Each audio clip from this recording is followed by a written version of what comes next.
Okay. We'll see if this screen kicks in.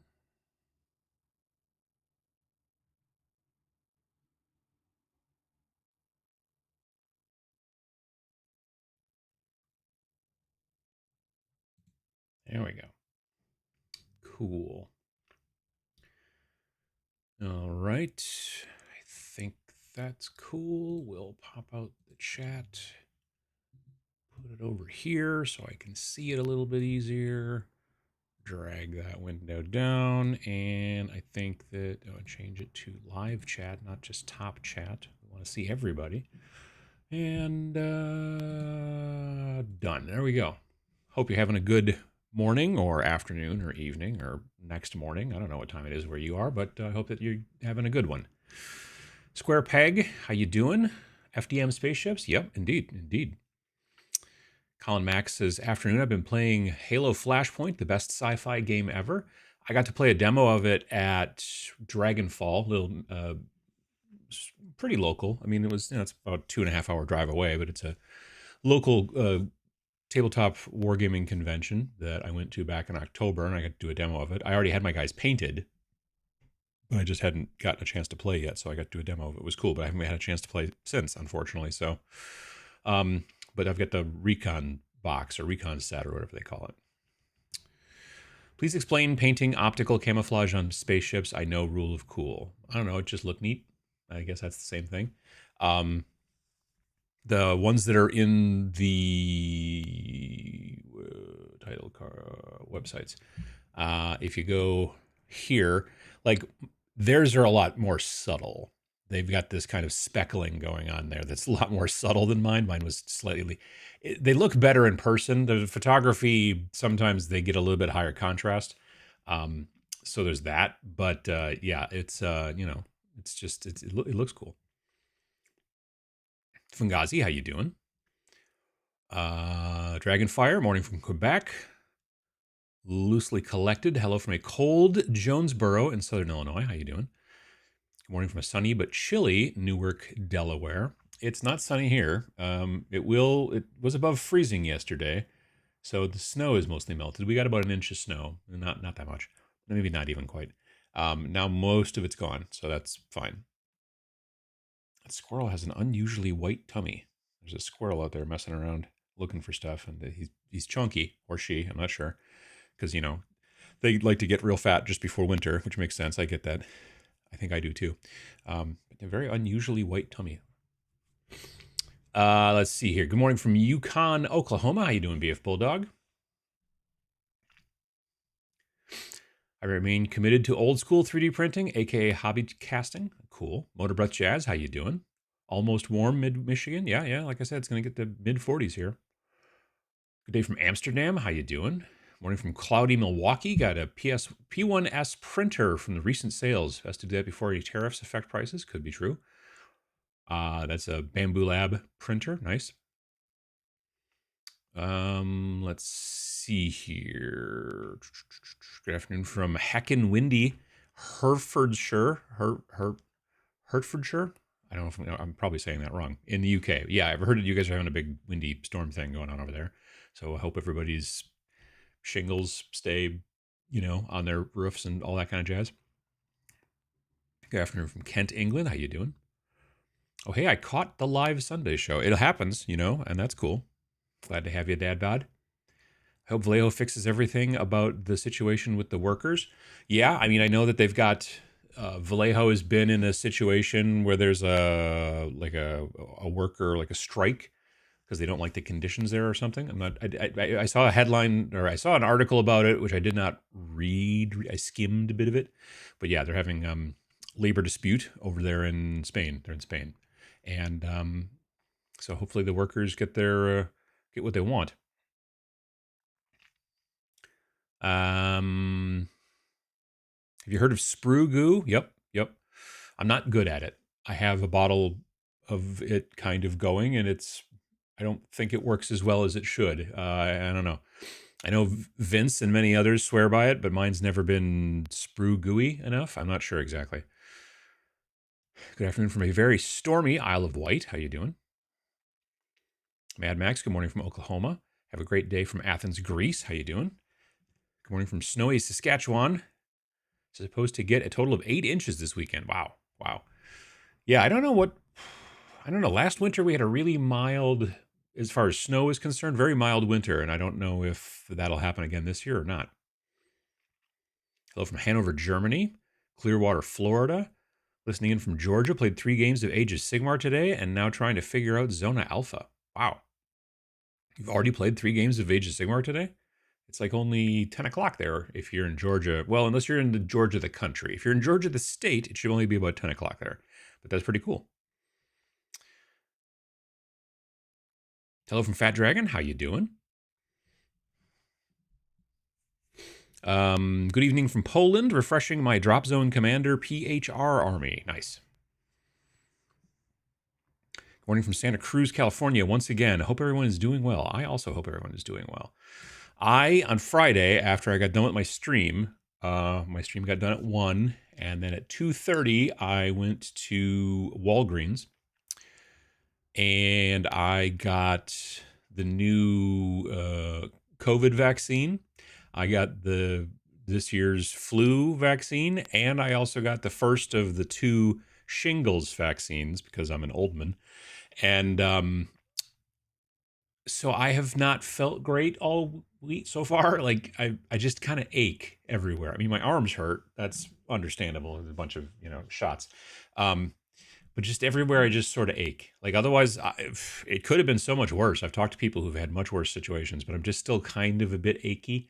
I haven't been feverish or cold or anything like that. No stomach problems. It's just I just ache everywhere, and so hopefully that'll go away soon. But yeah,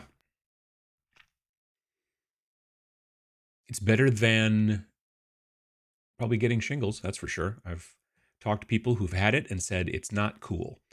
Let's see here.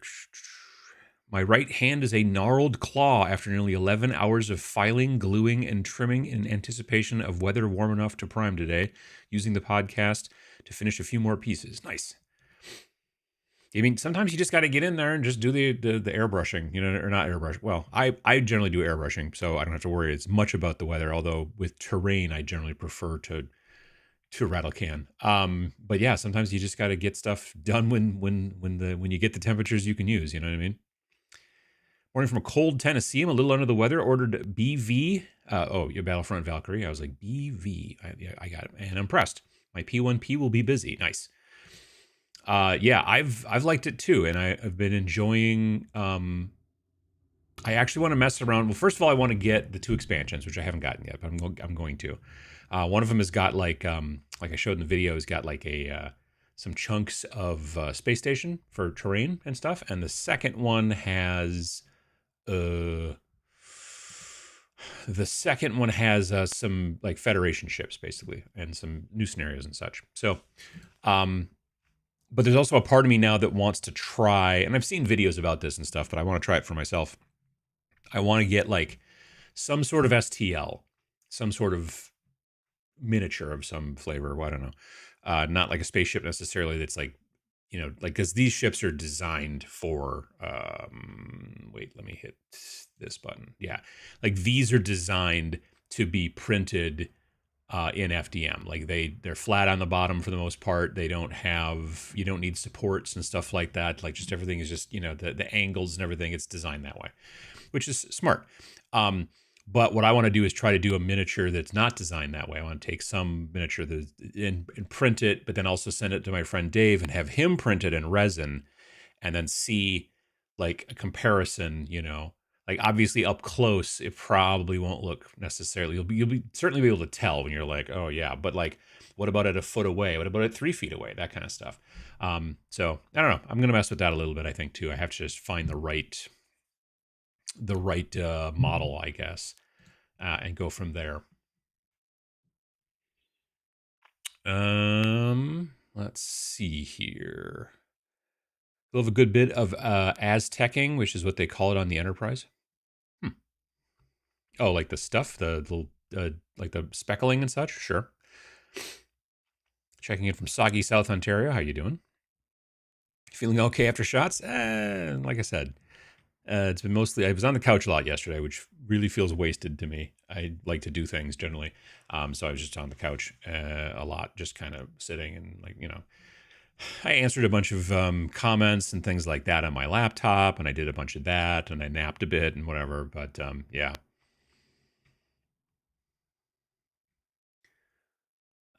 Snowy day. Let's see here. Chattanooga, Tennessee. How you doing? Snowy day in Maine. How you doing? Have you played any other spaceship combat games that involve capital ships? Asks Gaddis Gaming. Years and years ago, we used to play Silent Death, and there was a capital ship like expansion for that. That was sort of fun. Um,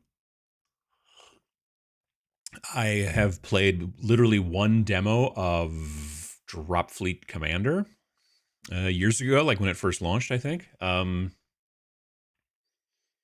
played way back in the day. I played FASA made a game called Star Trek Tactical Combat Simulator. I used to play the heck out of that. You have to color in all the little squares to show like how much power you've put into shields and how much power you've put into engines and all that kind of stuff. And you had like dry erase and all that. It was a whole thing.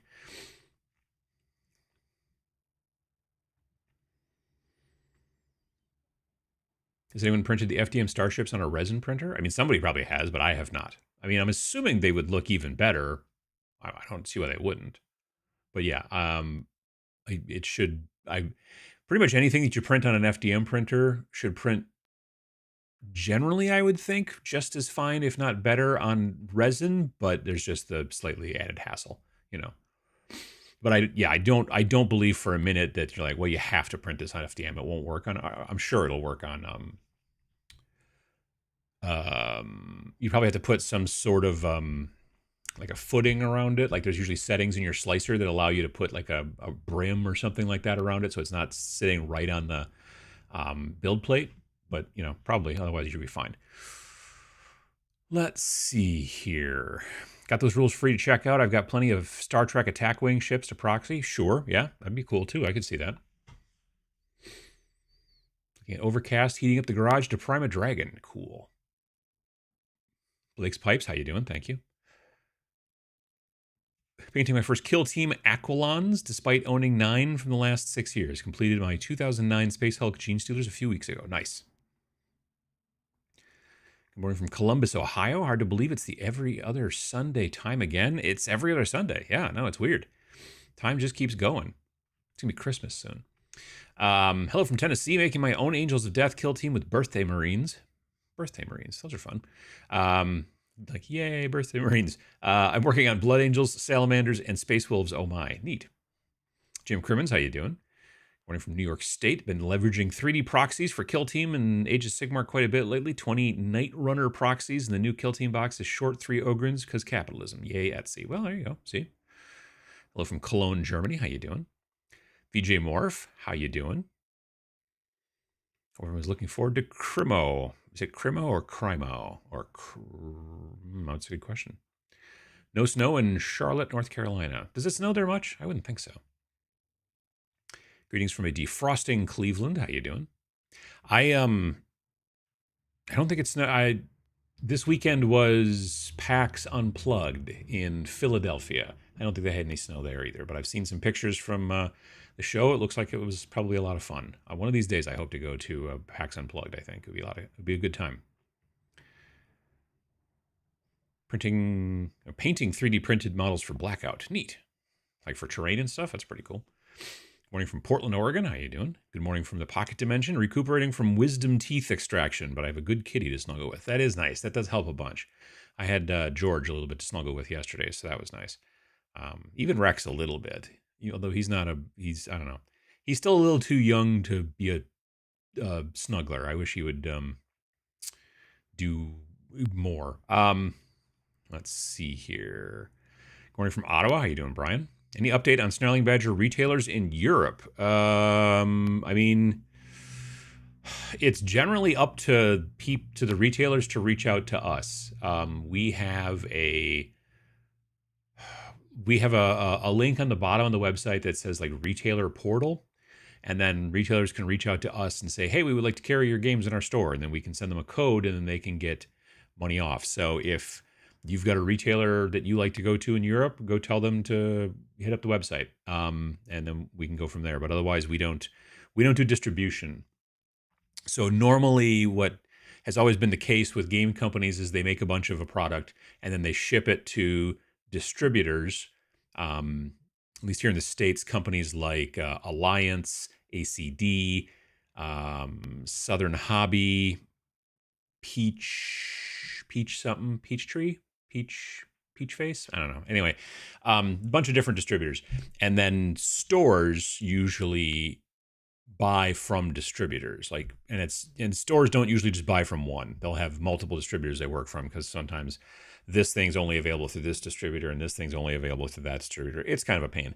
And then that way they don't have to reach out to every manufacturer, the store. They can just go to the distributor and go, I want one of those and two of those and four of those and one of those and whatever. And then distributor, so that they're distributors are a middleman, but it helps get, the stuff from place to place. We don't work with any distributors because our stuff's all print on demand. So we don't print a bunch of it and then ship it off to distributors. When someone orders it, they click on it and then it goes. So if you just, depending on where you are, I guess in Europe, I don't know what the shipping would be like, but I do know that games that generally, if you get them printed, from it's called One Bookshelf is the overall company. But if you get them from Wargame Vault, and you're in Europe, they'll get printed in the UK. So it's better shipping and probably quicker than getting them printed in the States. They're even working on Australia, but that's taking some time, it seems, as well. But good morning from Gilbert, Arizona. How you doing?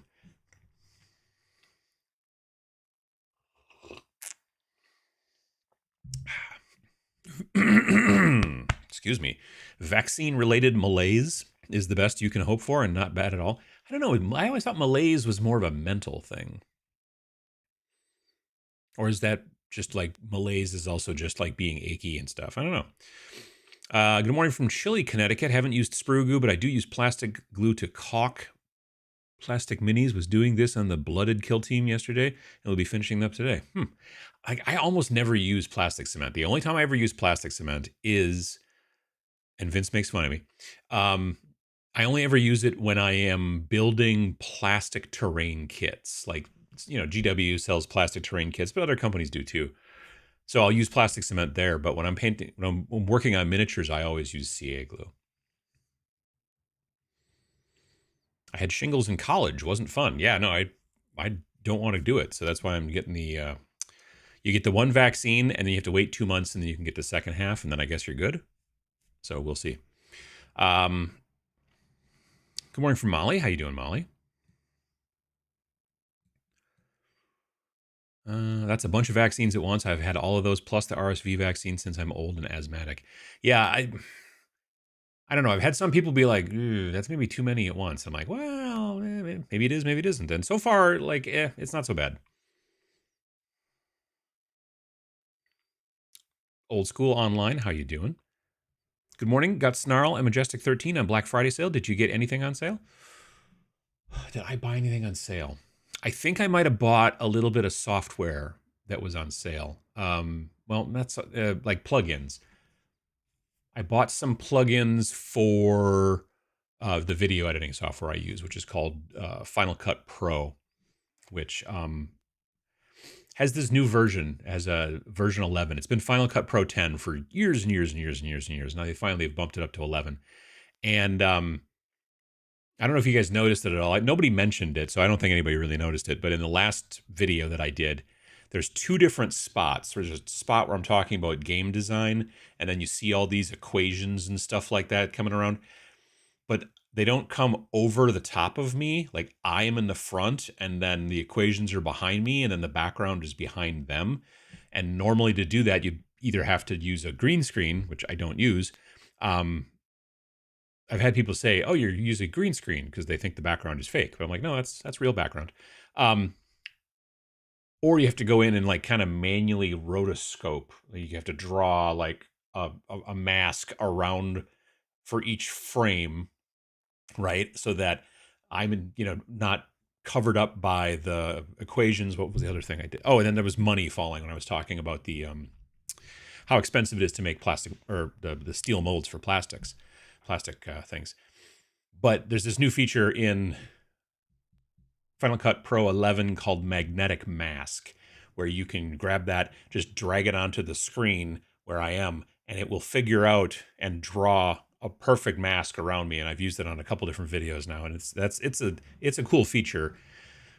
I'm trying to not do the when all you have is a hammer, everything looks like a nail situation where I use it in every issue, but it is fun to use and easy. So it's using a bunch of machine learning to figure it out, especially when the camera's not moving. Like, I've seen people use it where the camera's moving and a person's moving and all that kind of stuff, and it still works quite well, but it works really well when the camera is like locked down on a tripod, because then it knows exactly where the background is, and it's very easy to separate, and it works out really, really well. Wish there was a vaccine for sinus infections. Whatever I have tried to move into my chest. Well, that's no good. So some fat dragon at Adepticon. I don't know. Do they go to Adepticon? Maybe. They're here in chat, or they were earlier.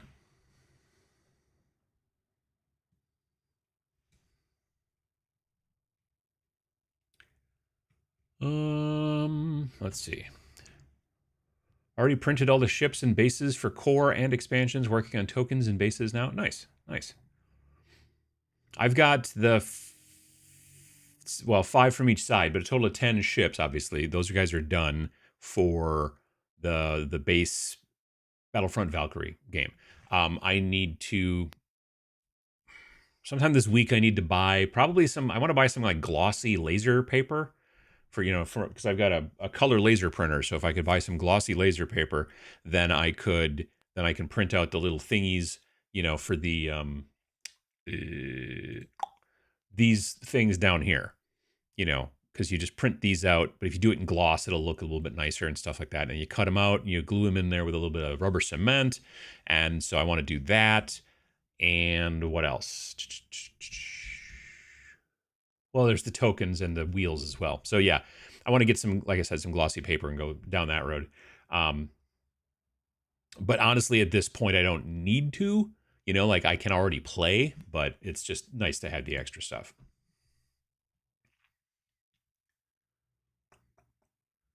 My wife got COVID, flu, and shingles vaccine on Thursday, and her arm is super sore. Yeah, I'm okay. I don't know. Like, because I had the flu and the COVID over here and the shingle over here, but it's not too bad. That was on Friday. Hello and greetings from Germany, Berlin. So you think FDM printing could become more popular than resin printing in the future? No. But, so here's the deal. I think that if you can get to a point, like I absolutely prefer FDM to resin for terrain, just straight up. It's just way easier. Now, little tiny terrain bits, like little accoutrement that you glue to your, to your pieces of scratch-built terrain and stuff like that, that's still better generally with resin when you're dealing with detail that small in some situations. But not always. Depends on what you want to do. It also depends on what you've got available. Like I'm very happy to be able to have my friend Dave, who is very good with a lot of 3D printing. It's really his jam. I'm glad to be able to have him be able to print resin stuff for me, which is very useful. Then I, pay him and all that stuff and everything. So we're all happy. But the FDM stuff is really nice for me to just be able to crank out myself when needs be. So the ability to make these ships and things like that is very cool. The ability to do terrain is very cool. The main reason I want to try to print a regular old, not optimized for FDM model with FDM and then compare it to a non-FDM model, a resin model, and basically it's a little bit for me, but it's also like, because there's been videos out there, people who are like, oh, look, I printed this whole, kill team and it's been awesome and blah, blah, blah. And it's, it's all FDM. And you look at it and they never paint them. I don't like every single one of these videos I've seen has always just been like, so what does it look like once it's painted? And then they don't paint them.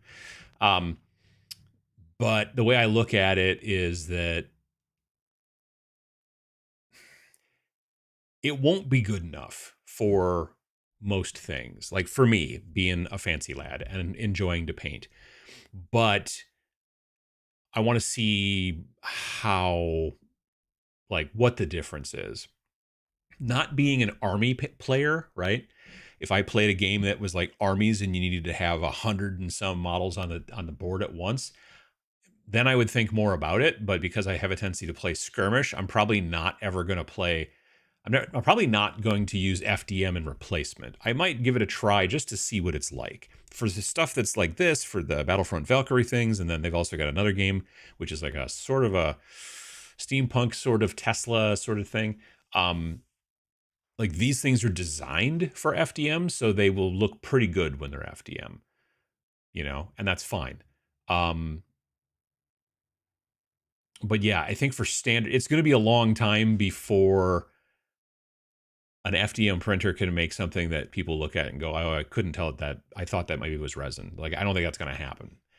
Sure, nozzles will get smaller and technology will get better. I mean, just, Bamboo Lab alone has shown they've made every other company out there that was making FDM printers go, oh crap, we better get better, because FDM printers were like, Creality and Ender and a lot of those companies were like, okay.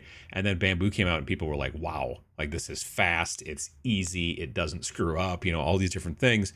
And now, like I said, I had lunch with my friend Dave last week, and he's like, yeah, the other companies are really having to pick up the pace now because they're not, because Bamboo is really eating their lunch.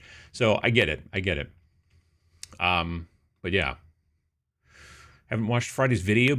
Busy, stressful week at work. Threw my regular schedule off. Well, I'm sorry to hear that. For testing FDM minis, we have a dedicated custom bamboo slicer profile for miniatures that you might want to try out for your testing miniatures on FDM. Yeah, I did see that, and that was my plan. I just got to find the right model. I don't know what it's going to be yet. I don't, that's the other thing too, is nearly every single one of those videos that I see of people who are like, look, I use an FDM printer to print regular models instead of using a resin. Almost every one of them are using like ripoffs of GW stuff. You're like I don't mind something that looks like, oh, that's a Space Marine, I can tell. But as opposed to like, that's almost exactly a Space Marine. I saw some video recently of a guy who was like printing different tanks. He printed like a Lehman Russ and I think a Rogel Dorn.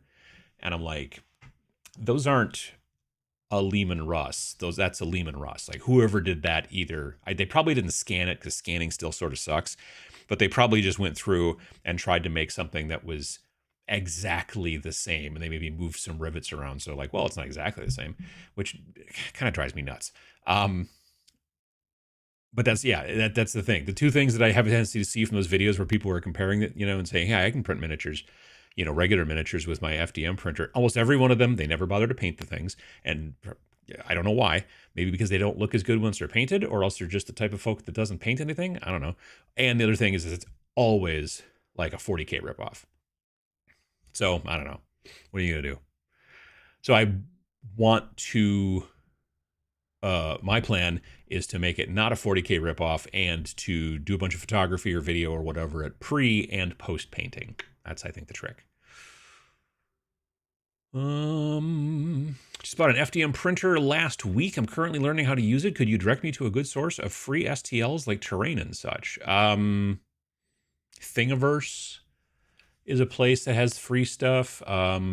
Cults 3D, or is it Cult 3D? One of the two. Sometimes they have free stuff, but some of that stuff you got to pay for.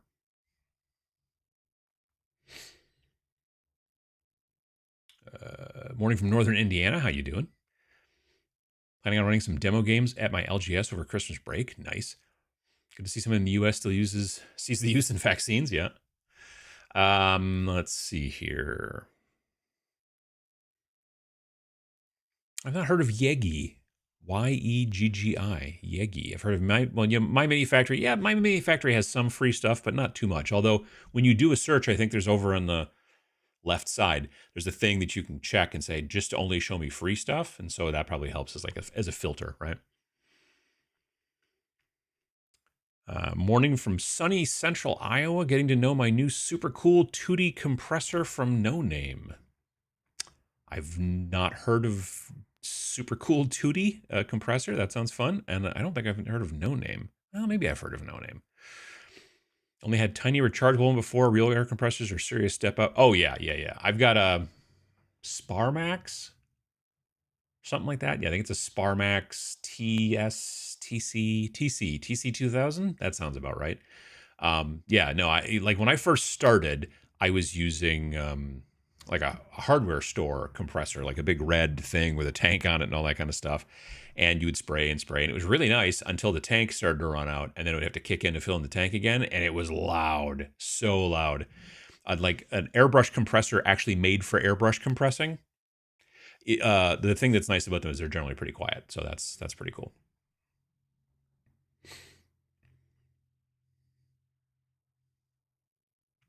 Battletech for when you'd rather color in dots than play a fun game. I mean, it depends on what you want to do.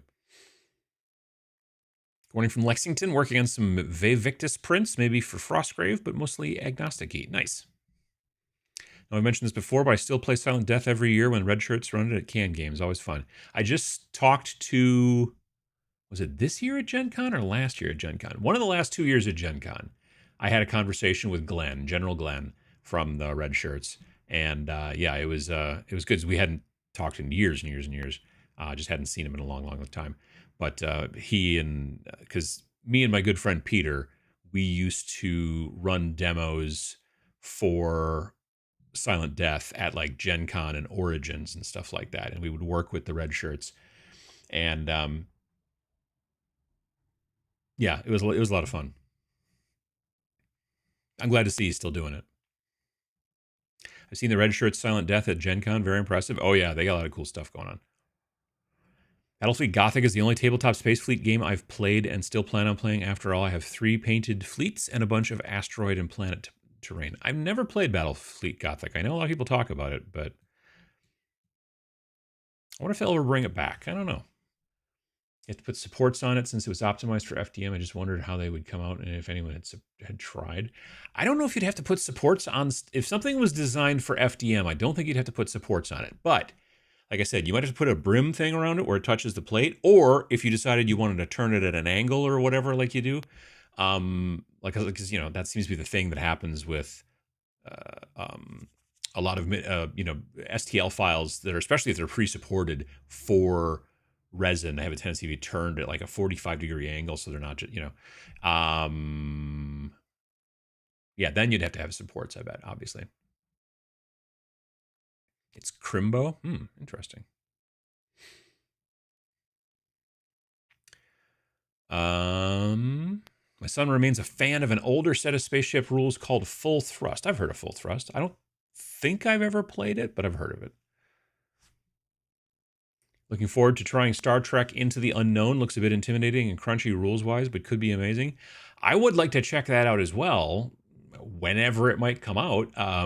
It was supposed to come out, I think, in Q3. We are now into Q4.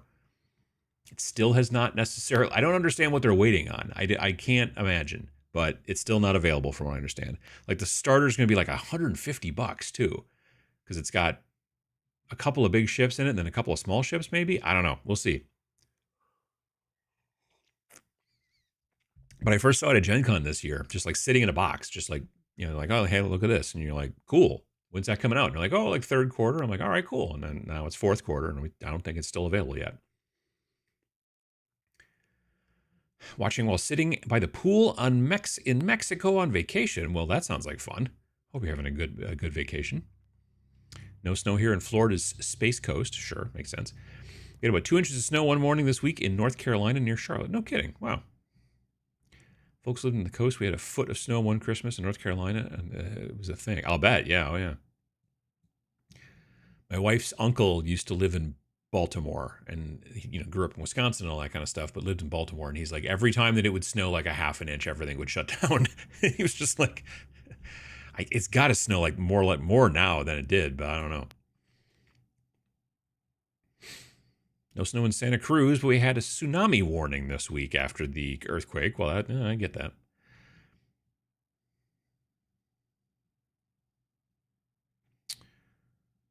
So what's new in the Snarling Badger tabletop world, tabletop minions world in the last 2 weeks? Another Xmas without a Nick shirt has me a sad panda. What's new? I don't know. Vince and I got a meeting tonight again because it's Sunday, and we're very, very close to having next year's game finished. Although there's a bunch of like placeholder words we need to change. There's a bunch of terminology which you just kind of go, we'll write this in there now, knowing we'll change it later. So there's a bunch of that needs to get done. I need to kind of bang on that. I have to get another illustrator because we need 2 illustrators for the inside of the book. We have the cover illustrator working. I have 1 illustrator ready to go. I need another one. I reached out to one, got no response, so that was a bummer. So I'm working on that. That's pretty much about it. I'm just trying to figure out what the next couple of videos are going to be about. I'm trying to plan ahead a little bit better if I can. That kind of stuff, you know. The most snow we have had in recent years was 2 feet overnight in February 22, just like when I was growing up in the 70s and 80s. Wow, yeah. Let's see here. Good afternoon from a gray, windy, and wet Norfolk, UK. Painting 28mm World War II German Grenadiers for Chain of Command. Nice.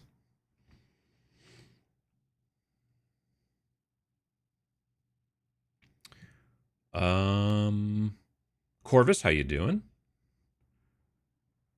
Good morning from Rhode Island. How you doing today? Feeling a little better. I got I was saying earlier I got 3 vaccines on Friday, so yesterday was kind of icky. Let's see here. I use super glue sparingly to bond dissimilar materials and styrene cement for styrene. Yeah, I don't know. I think part of it, the reason I don't like to use plastic cement is that I find it takes a lot longer sometimes to set, which bothers me. Secondly, I like the ability to go back and unglue things, which with plastic cement, you kind of can't. Once you've plastic cemented the thing, it's real hard to get apart.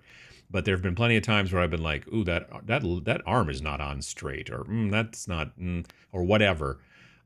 Also, it helps a ton when you're trying to get models off of the base. Like if you, especially if you like, I bought a whole bunch of Beastmen several years back at Adepticon, like, I don't know, 30 Beastmen, but they were on squares and I wanted them on rounds, or they were on 32s and I wanted them 25s. I don't remember. They were on the wrong base and I wanted them on a different base.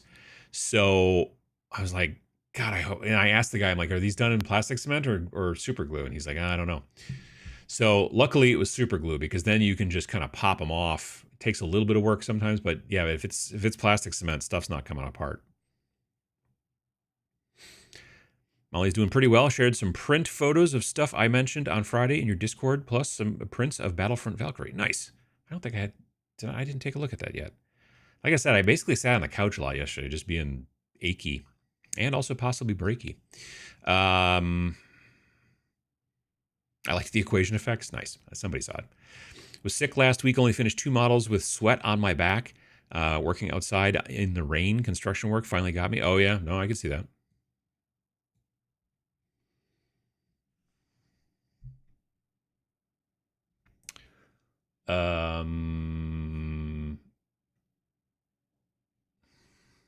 Everything's scrolled weird. All right. Come on.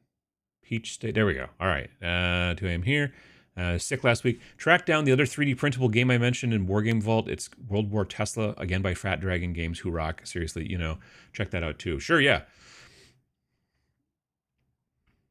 I've been thinking about the shingles vaccine lately, and I think it's time to get it. Thank you. Yeah, I mean, I read something about how, like, if you've had chicken pox, then you have the shingles virus in you.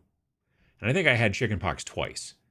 And people tell you, well, you can't have chicken pox twice, but I'm pretty sure I did. I think the first time was a very mild case, and the second time was a normal case. So that's why, because I remember my mom saying to the doctor, he's already had chicken pox. And the doctor was like, well, was it pretty mild the first time? She's like, well, yeah. So yeah. So I would just like to avoid it. So I think I'll take a shot or two. It's fine. Let's see here. Been wondering how your 3D modeling is coming along. I would have liked to have worked on some stuff this weekend because I had some ideas, but I didn't, like I said, because I felt just real poorly and I was just on the couch. Watched a not very good movie, a remake of Salem's Lot on HBO. It was just sort of dull. I don't know how. It was just sort of dull. I couldn't figure it out. I was watching this going, Like there was a couple of actors in it that I liked, maybe three. Alfre Woodard was in it. She was good. And there was this kid with glasses who was fighting vampires and stuff. Spoiler alert, there's vampires in Salem's Lot. And then there was like a girl or woman in it who was like kind of the love interest to the main character dude or whatever. She was also good. And everybody else was kind of dull. And the rest of it, the movie was kind of dull. It's not good when like the lead scary vampire guy is kind of dull. I don't know. It just was like, Maybe I just wasn't in the mood. I'm never in a rush to get anything done. The only pressure I get is from myself. Sure. We've never exhibited Adepticon yet. We've been into Gen Con, Origins, Gary Con, and Gamehole Con over the last 20 years. Nice. I mean, now 1, 2, and 3 of those are in Wisconsin. I'm in Wisconsin as well. Gen Con used to be in Wisconsin, but it's not anymore. But I go to Adepticon, I go to Gen Con, I have been to Origins. I've never been to Gary Con because very frequently Gary Con has been at the same time as Adepticon, and I'm going to go to Adepticon. And I've been to Gamehole Con, but I didn't go this year. I thought it was around Halloween, but it was like a couple weeks earlier, and then I totally flaked and didn't get to go. But one of these days, if you're buying paper, see if you can get 8.5 by 11 label stock. Like stickers? I guess that makes sense. Then you don't have to rubber cement the stuff. Let's see here. Before we all jump the gun and start printing out a million spaceships, is the game actually any good? I love the idea of 3D printable games, but the game mechanics need to be sound. I messed with the play loop, and I like the play loop. I don't know what kind of plans they have coming down the road. I know that someplace, I think in a comment, they mentioned they're adding a couple of factions over the new factions over the course of 2025. But I enjoyed the game loop. Like there's not anything where I'm like, well, why does that happen? I mean, just, but I have not gotten a chance to play a game against another person yet. Let's just say that.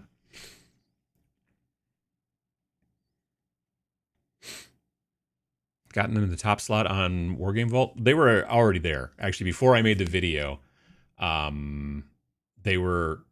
Snarl was at our periodical Snarl was at the top spot, but then the expansion, the second expansion with the ships, I think. Yeah, that was already, like, on Thursday night when I was editing and I put a screenshot up, they were already there.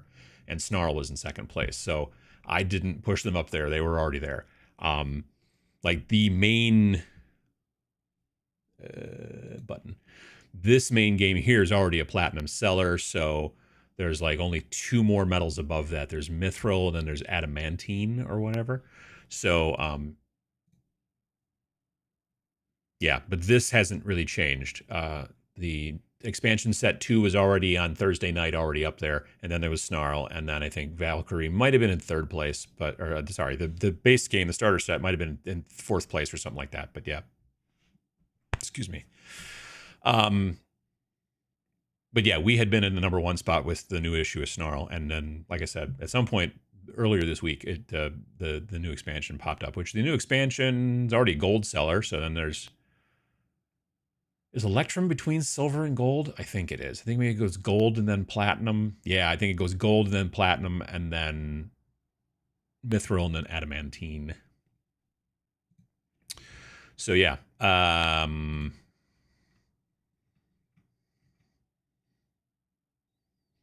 Like these, I could be wrong. These to me sort of look like, I don't know. Like initially I was like, oh, these are just 3D renders, but I don't think they are. I gotta... Excuse me. Ugh. Excuse me. Like I was like, maybe these are 3D renders, but I don't think they are in this picture. And they're probably really not here. And these are definitely not 3D renders, I don't think either. So, but yeah, it's And then they even have the STLs in there for the asteroids and stuff like that. So you've got cool stuff for like that, fly around and everything. So it's pretty cool.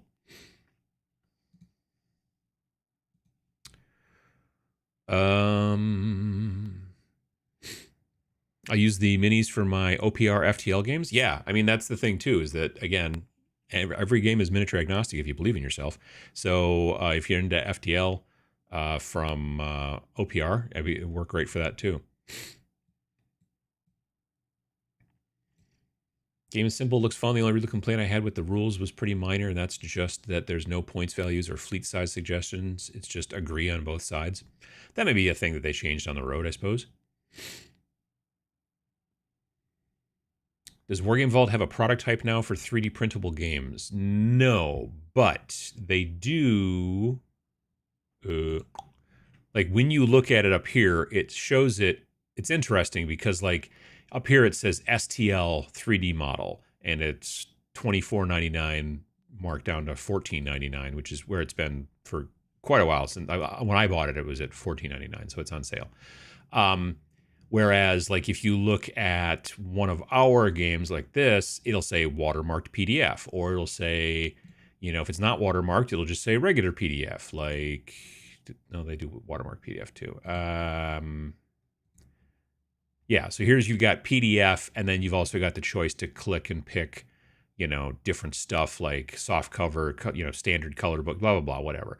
So there's not a, it's almost a bit of a, I don't want to say a misnomer, but it is telling you, oh, this is an STL model, but it is actually an STL model plus, well, it's actually a bunch of STL models, plus also the rules in a PDF format and all that jazz. So, yeah, so it's more than just an STL model. They don't have a category yet for STL model plus also PDFs. Let's say that, I guess.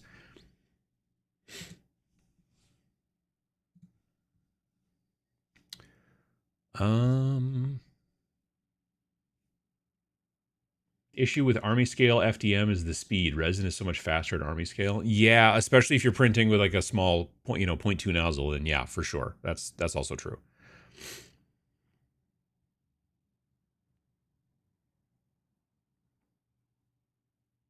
Bamboo Labs is excellent. Really enjoying the difference I've seen between the P1P and my Prusa's. Yeah, I've got the A1, and I like the A1 quite a bit. And I thought about getting one like the P1P or the P1S or something like that, but for me, I don't see myself ever using the multicolor thing or the multi, you know, whatever. Even though you can get one for even the A1, and I don't see myself printing like ABS or anything like that. So the enclosure thing for me is not as important as well. So I just thought, well, I'll just get the A1 because it was pretty inexpensive, and so that helped a bunch too. Yeah.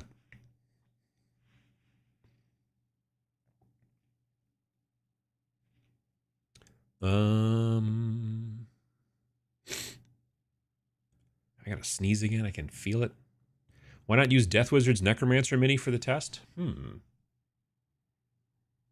a good question. There's a part of me that thinks that the model shouldn't be a regular 28 millimeter, you know, standard model. I feel like it should be like a bigger, like a robot maybe or something like that, but I don't know. Like I'm incredibly dubious as whether I'll be able to print a regular small detailed 28 millimeter that looks any good at all. But I don't know. I could. I mean, I've got the STLs. Honestly, the FDM is closer to resin quality than you think. You have to use a finer nozzle and dial your layer height down to a finer layer, plus a couple other tricks. Speed is the trade-off. Oh yeah, exactly. I've printed the Battlefront Valkyrie models, like so. And in the video that I did on Friday, when I got the STLs, I was like, cool. And I just printed them on my printer with a 0.4 nozzle, and I did not read the instructions. And then they came out and I'm like, well, I mean, those worked, but they don't look like they do in the pictures. And then I went and read the instructions in the actual PDF, and I was like, oh, you're supposed to use a 0.2 nozzle and tweak these settings. So I did that. And then when I did that, it took like 3 to 4 times longer to print, which I understand, you know, but they did look a lot better. So that's good too.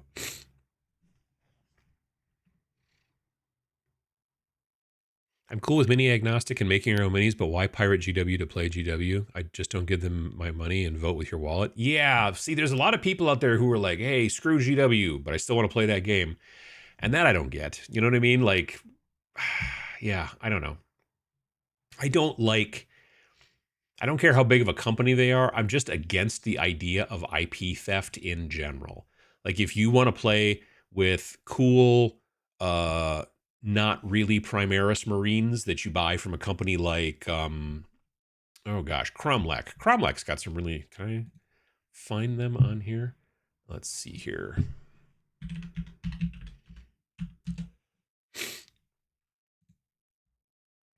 Websites. There we go. Okay, Cromlech. Huh. Did Bits of War buy Cromlech, or how'd that work? That's weird. So, like here, right? You got these Imperial Crusaders prime bodies. So they are Primaris type dudes. And, you know, they're not a direct ripoff. It's power armor. It's got some tabards and some crap on it and stuff like that. But in my mind, that is not a direct, like, oh, that's an exact ripoff or whatever. But this video that I watched recently, like, here's a, you know, this guy's cool. It's a cool looking, like a dreadnought. But no one would look at that and go, that's a GW dreadnought. You know what I mean? Same thing, like I said, recently I was watching this guy and he was printing stuff on FDM and he was printing it and they were almost exact direct ripoffs of Grey Knights. Like, they don't look different in any way. He had a, you know, what's it called? The Dread Knight, where it's got the guy in the front. He did have one of those that was different. It did not look identical, but the rest of them kind of looked identical. And so, whatever. But, because, yeah, these guys, I have actually some, go away with the cookies. I have some of these guys, but not the fancy ones like this. I have their regular Prime guys. Can I just type in Prime?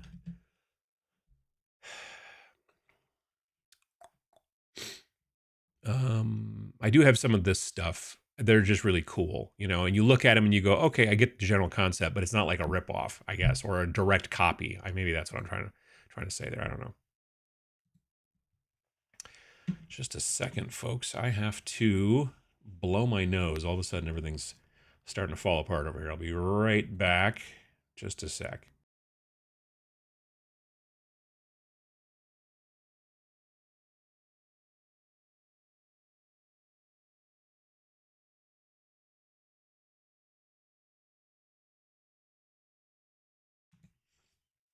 All right, there we go. Let's see here. Finally got to get in on a live stream. Now the pachows will be fresh and not recorded. Well, I mean, the problem is I can't do a pachow when I'm doing this, unfortunately. Because I can't make the links go, you know what I mean? I wish I could. Ship game I was intrigued by most in the last couple of years was an Osprey rule set called Castles in the Sky. I don't think I've heard of that one. Interesting. I'm on the FDM train despite being more of a painter than an army player, but it's because I have a child and I don't have outdoor venting fume exhaust system for my resin printer in my workshop yet. Yeah, oh yeah, no, that's definitely an issue.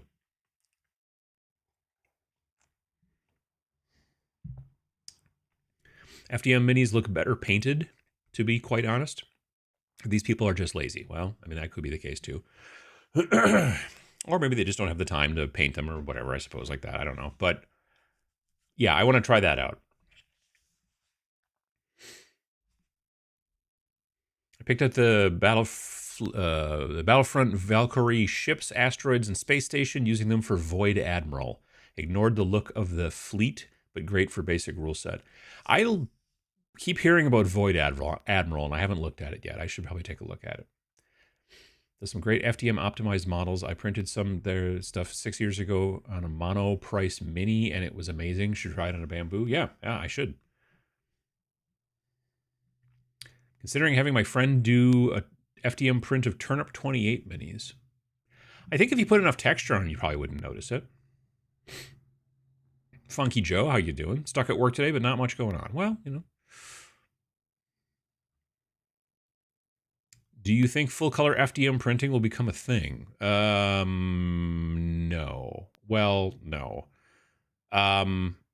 I'm still amazed that they can get full color resin printing working. I don't even still understand how that works. But I mean, color FDM, that's a thing, obviously, but not like full color. It's like, you can have maybe 4 different colors maximum. Or I've seen people use filament that has like got like rainbow colors in it. So as you print that, it kind of like, it's the same type of thing my wife does when she's knitting. There are certain types of skeins of yarn you can get that are dyed not to be all the same color, but they'll be dyed where it like goes from one. So as you like knit, let's say a sock or a scarf or something, it changes without you having to change the yarn. So there's that. I could see something like that too, potentially happening with, obviously, I mean, they already do it now with FDM, but I don't know about beyond that. I have to watch those Guerrilla Miniature Games videos on Void Admiral to see if it dings my bell. Sure, yeah. I've seen that he's posted some stuff, and I haven't watched any of them yet. Yegi is primarily an aggregate search tool. It trawls search results from the other sites I mentioned into one result pool. Oh, nice. How about a game like Tanks for the Apocalypse, but with Gundam model kits? I'm sure somebody makes something like that. Morning from Tennessee. Just bought an A1 hoping to print terrain. Do you know if Eons of Battle Terrain will print in FDM? I think that's the main way that they aim it, but I could be wrong. I have looked at the terrain a little bit on My Mini Factory, the Eons of Battle stuff, but I haven't like tried to print any of it yet. But I've looked at it. I think if you're a company that makes terrain STLs, but you're like telling people, no, you have to do it in resin, I think you're going to get some pushback. Most people would prefer to print their terrain in FDM just because it's gonna be quicker, it's gonna be cheaper, like all kinds of stuff like that.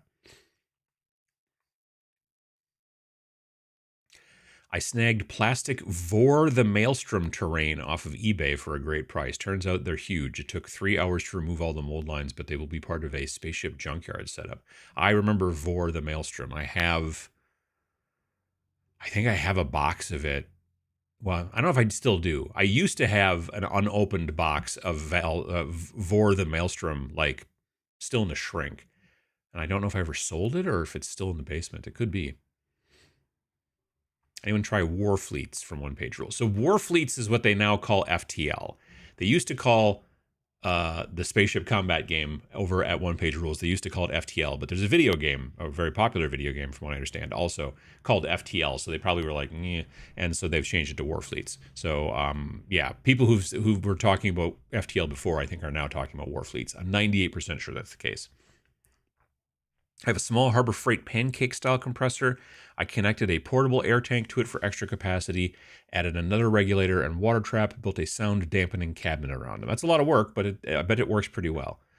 That, like I said, that inexpensive like red hardware store compressor that I bought back in the day, this is a decade ago, it's like $60 and it worked great, but boy, did it scare the pants off you when that compressor kicked back in to fill up the tank. James Wapple was demoing a super quiet airbrush compressor at the Elric's hobby booth. It just kept going, no overheat shutdown. And did I mention how quiet it was? Yeah. Oh yeah. No, they can definitely make them super crazy quiet. My group are playing Void Admiral and loving it, printing all our own stuff, including the ships you showed. Nice. For resin printing to avoid print failures, you would ideally want to support them simply to reduce the suction force on the layer, to avoid it falling, to pull off the FEP, which is why the angle. See, I always thought the angle was so that the lines weren't so, like, I don't have a minute. Well, wait, I got a miniature around here. I got one of these miniatures from One Page Rules. They sent me some of these little boxes of these. These are new PVC miniatures that I think they might start selling soon. But, like, this is a tiny little kind of, I think she's like a, what do they call them? The Duchess of Vinci or Vinci, whatever that. They're kind of Sisters of Battle, but not quite. Anyway, I've always heard that the reason you change it at an angle is that so that the lines don't like line up with her feet. So she doesn't, it's like breaking up the lines, because when you look at the model later on, when she's standing there, then the lines are going diagonally, as opposed to being flat with where she is standing on the base, if that makes any sense. But it could also be a suction thing, I suppose, as well, too. Yeah.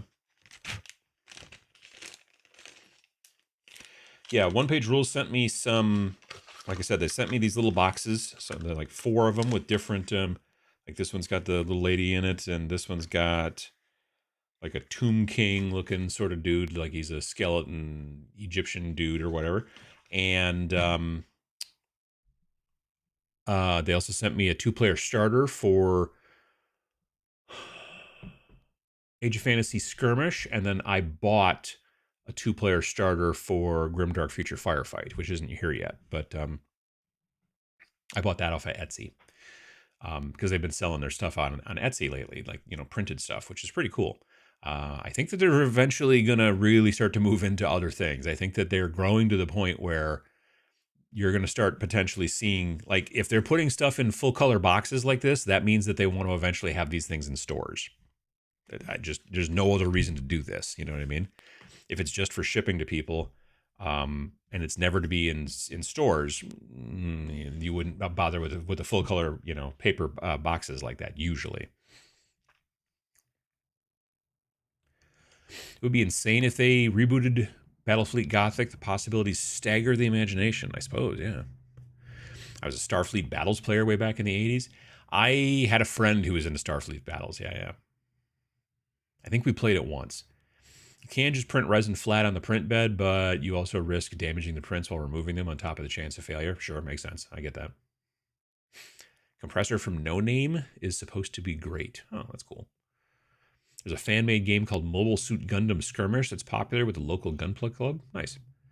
New Star Trek game was open and being demoed at Adepticon. Way too much overhead and too much tiny type and symbols for these middle-aged eyes. Oh, the Into the Unknown or whatever? Yeah, that is a concern, I suppose. Mantic Space Rat game advent calendar going well so far. Cool. No snow in Texas here. Little snow shuts us down. Yeah, I get that. Any word on Kings of War Vanguard being with my mini factory? I've never used them before, but what fantasy skirmish? I just found out this weekend, actually, that, because when I posted the video on Friday, and I said, hey, if you've got, if there's anybody out there who, sells rules and then also sells the PDFs or the STLs that go with it, like as a kind of a package deal, let me know. And a bunch of people were saying that Mantic is starting to do a lot of selling STLs and things like that, which is cool. So, but I don't know much about whether Kings of War Vanguard is something that you're seeing on My Mini Factory. I don't know if Mantic is selling through My Mini Factory, if they're selling direct through their own website. I'm not sure. Let's see here. Wanting to do historicals, but Dracula's America and Silver Bayonet sound better. I guess I'm not old enough, 45, for those yet. I mean, it comes down to what you like as well. There are certainly people who are younger who are playing historical games. I personally find it a little bit more interesting when there's some fantasy involved, whether it's science fiction fantasy or, what we consider to be fantasy with, like, elves and dwarves and crap like that. But yeah, same thing. Like, I don't find myself interested in playing bolt action, but I am interested in the new edition of Conflict 47 when that comes out, because it's bolt action but also has laser tanks and werewolves and power armor and crap like that. So, and mechs to some degree. I was a big Starfire fan back in the olden days. I'm intrigued by all the new Space Fleet combat games coming out. The problem that I have with sometimes, like, I used to enjoy playing Silent Death, which I was talking about before. It's an old school spaceship combat game. Not so much capital ships, although, like I said, they did have a capital ship add-on. But it was more of a fighter type game. And the downside to it was that it got really intense, and it was not a particularly streamlined game. And when I say intense, I mean not like, oh my gosh, this is so frightening. I mean, it was like, there's a lot of math and keeping track of things and that kind of stuff, and sometimes that gets to be too much for me. So there were times, like especially like big long games, sometimes at conventions, where I would think, this would be better done on a computer, because then the computer could track all that stuff and keep track of all the different game states and the tokens, and what your current damage reduction is, and what's your speed, and that kind of jazz. So I still like a spaceship combat game well enough, and I just like them a bit more streamlined, which is part of the reason why I'm also interested in and enjoying Battlefleet Valkyrie. Battlefront Valkyrie.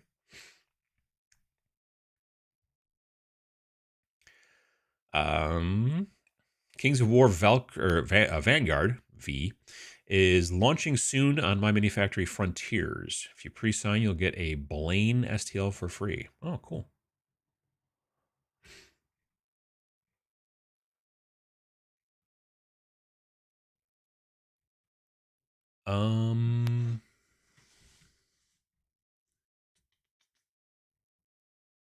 Where was I?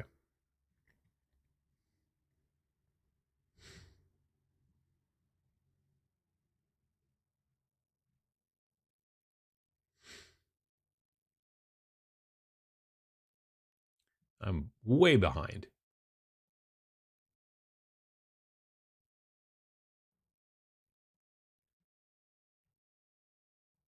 No snow. Okay, there we go. All right. Good afternoon from Switzerland. I am wondering if, for resin printers, if a curing station is necessary. I've always heard it's really nice because the UV helps cure everything really well. If it's nice and sunny where you are a lot, some people will just put stuff outside, but it depends on whether you print at night, I guess.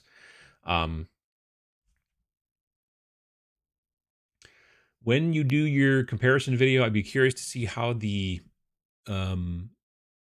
Battlefront Valkyrie ships come out in resin. That's a good question. Been close to 10 years here in Southeast Massachusetts since the last real snow. Wow. Okay. Yeah, like I said, last winter, we had like a week of snow. Maybe it wasn't very much at all. I mean, I still had to shovel some, but yeah. Got snow last Monday, not much, and it was gone the next day when it warmed back up a bit. Good old Southern Illinois weather, all over the place. Don't like it? Wait 5 minutes, it'll change. Yep, that's up here too. Don't like the weather? Wait 5 minutes. Toronto reporting 6 degrees after a plus 6 degrees after a week of snow and wind that saw 50 centimeters fall in the Muskogee region. Ooh. I see a 2-player starter for bolt action at the FLGS, and I am tempted as a stepping stone towards Conflict 47. Well, what I hope that they don't do, I will be unhappy if they do this. What I'm hoping they do not do is say, oh, you have to buy the book for bolt action and then buy a second book for Conflict 47. The previous way they did it was if you wanted to play bolt action, you played bolt action, and if you wanted to play Conflict 47, you played Conflict 47. And though they kind of used the same rules as a basis, they weren't the same game. But if I heard some rumor there was a possibility that they might be like, oh yeah, you just got to buy the bolt action rules, and then you can add this supplemental add-on, and then that makes it. And I don't want to have to buy 2 books to play one game. That drives me a little nuts. So I don't know. We'll see.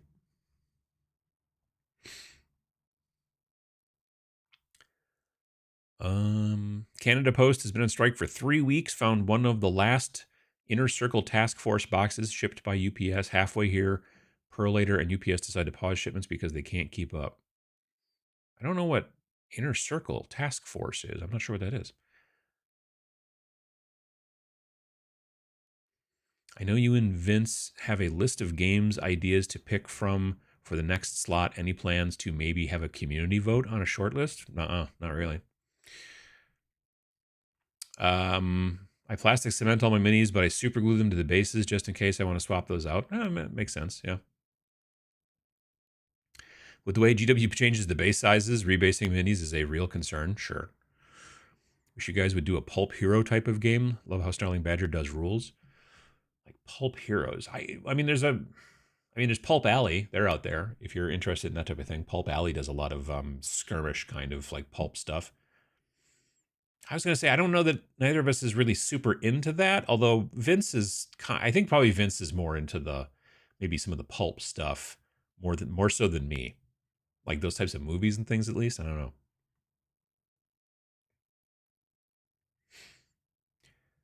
Plastic welds, and you can freeze super glue a piece to weaken the bond and pop them off. True. Yep. A couple of weeks ago, there was a mention of using a dropper to apply super glue accelerator. I can confirm it works great. Glass bottle with a dropper on it. Nice. It's a good idea. They should sell it that way rather than the pump action stuff. I don't know about the spray. You know what I mean?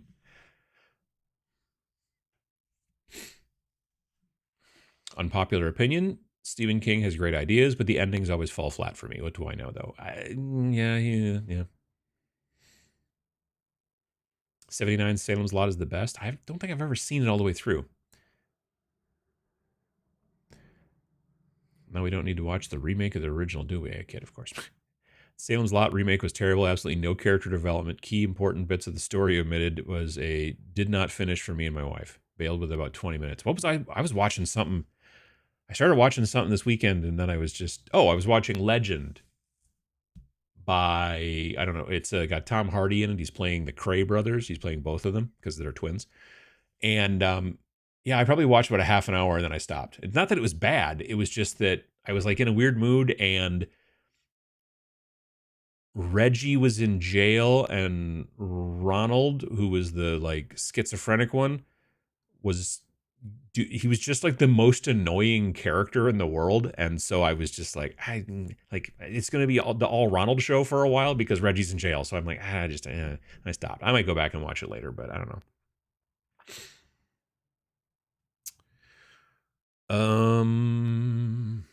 Let's see here. As far as I know, I never had chicken pox. My brother had it. I played with friends that had it. My folks took me to their house on purpose so I could catch it, but I never had a case of it. Interesting. It's the same virus. It's always in your system. When you get older and your immune system isn't as strong, it can come back, but it's way worse. Itchy, painful rashes. Yeah, my dad had it.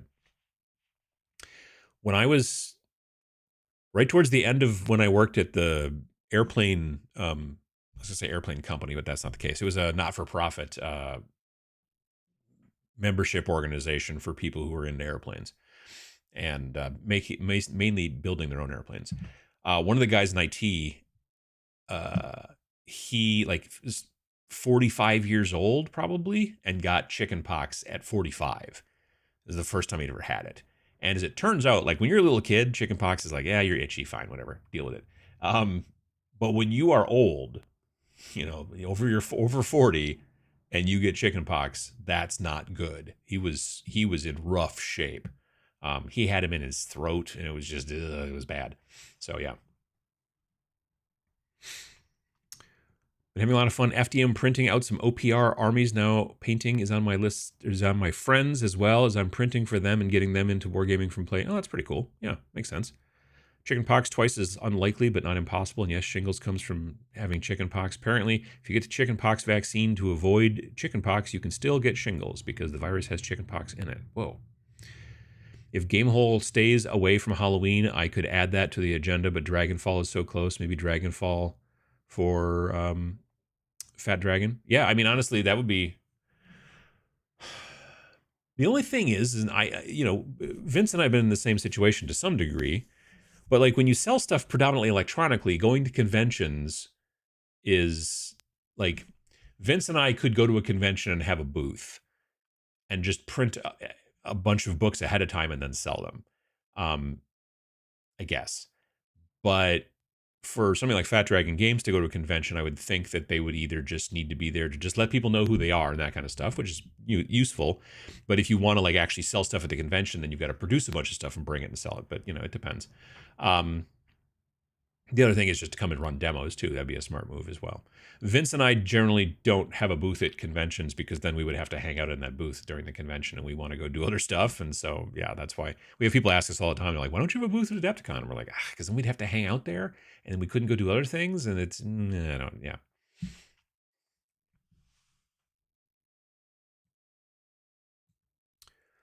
Had shingles on my face over Christmas last year. Ugh.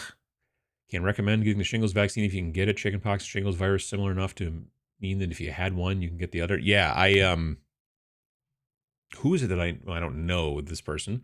I heard about them having shingles on their face. Dan Harmon. He's like a writer. He used to write, I don't know if he still does, but he used to write a bunch of Rick and Morty stuff. He wrote Community, maybe? That TV show, that sitcom? I don't know. But yeah, he had it on his face. He said it sucked.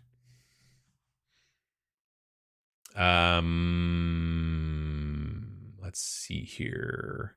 Snarling Badger had 3 of the top 10 spots in the Wargame Vault.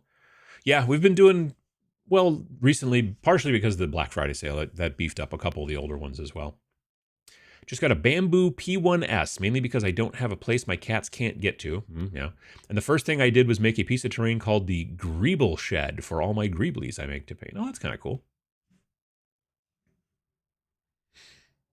I still hate looking out a window into the dark night after that Salem's Lot from 1979 and watched it on TV alone. The first time it aired, it scared my 12-year-old self good. Oh, yeah, I can see that. A friend of mine had shingles in the eyes, went blind for a few weeks. That sounds terrible.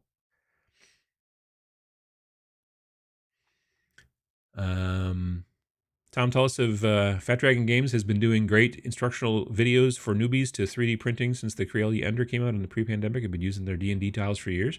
And there's Tom right there below you. Everything in those pics are printed on a Bamboo A1 Mini using our custom Bamboo Studio slicing profile. Nice. Yeah, like I said, I want to use that. I want to use the 0.2 nozzle and then use the profile you guys have made there for the Bamboo to see about printing some other stuff. The Shining is a Christmas movie. Sure. I have the Valkyrie. They print very nice on FMD. Yeah. Oh yeah. No, that's the ones that I did. I should have had them up here, but they're all down in the basement in a case. Gremlins and Batman Returns are my favorite Christmas movies. I'm a monster. Sure.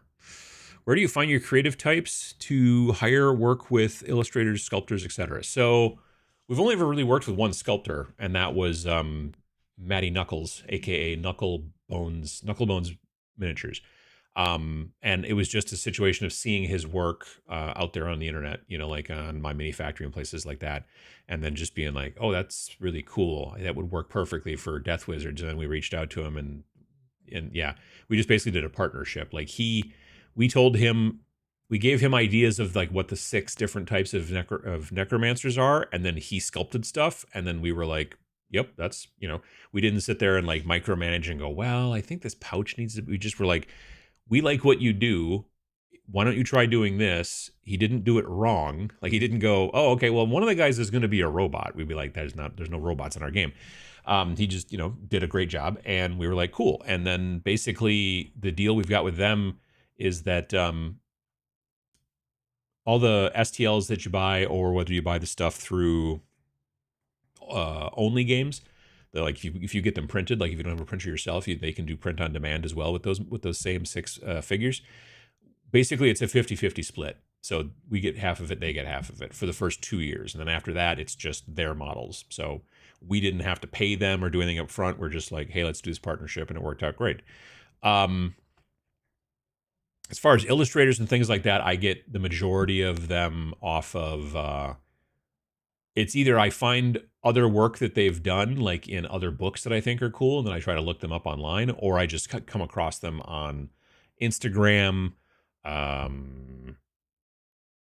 It used to be Twitter a little bit, but I'm not really using Twitter much anymore. So now it's more Blue Sky and stuff like that. Like Stephanie, who did the artwork for the Great Goblin Argle Bargle, I found out about her stuff because I was watching her on Twitch. And she was painting, usually she's painting miniatures and stuff, but she was drawing one day, and she was drawing like 2 kobolds sitting around a fire, and a goblin was sneaking up on them. And I was just like, oh, that's exactly what we need for the book. And so I reached out to her, and yeah, we went from there. Whereas like the artwork for Death Wizards, like this piece on the back here, this is from Martin McCoy.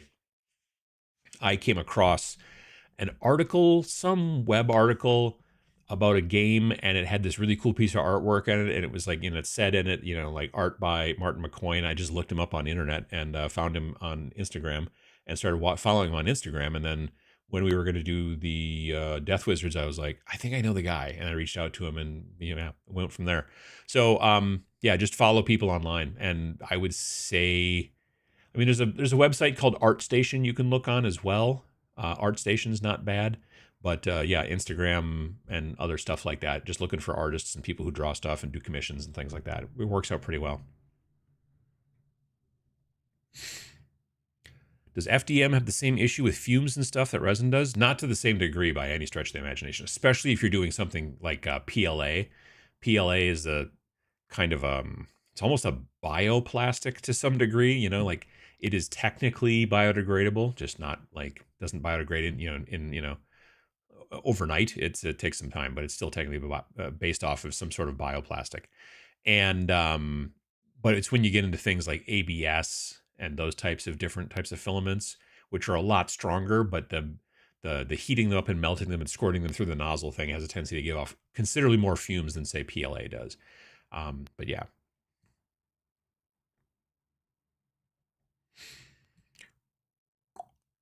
We needed to switch over to the 2mm nozzle on the A1 and take it for a spin. It's so easy to swap.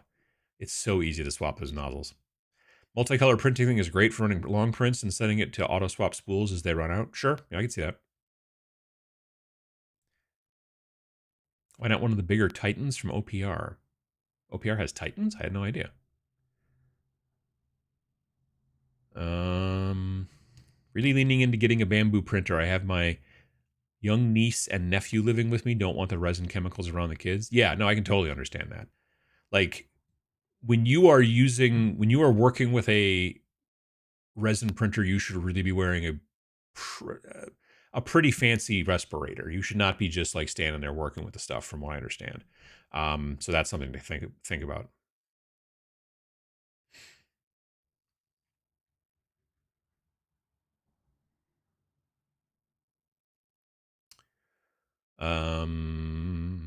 Let's see here. That's the best thing about the Bamboo A1 too. The easy switching of nozzles has made that process so much simpler. Yeah, because even on the P1S and the P1P and things like that, it's still not hard, but there's some stuff you got to unscrew and some. But on the A1, it is literally you take off the little silicone kind of cover that goes over the whole nozzle thing, so you don't burn yourself on it, I guess. So you take that off, you pop off the plastic thing. There's a little metal clip. You unclip it, and then you pull the nozzle out, and the nozzle is magnetized, so it doesn't like fall out as soon as you unclip it and then go underneath the couch or whatever. I don't know why you'd have it near your couch, but you might. And then you just pop in the other one, and again, magnetic, and then close the clip thing, and then put the plastic thing back on, and then put the little silicone thing back on, and then go into the settings in your software and be like, hey, I moved it to 0.2, and it'll be like, okay, cool. That's literally it. It's very simple. Yeah.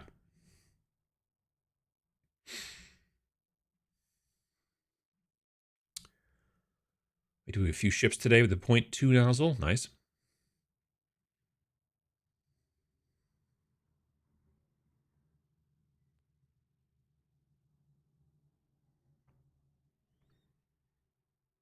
Bamboo P1P is a larger format printer, extremely fast due to its core XY style method.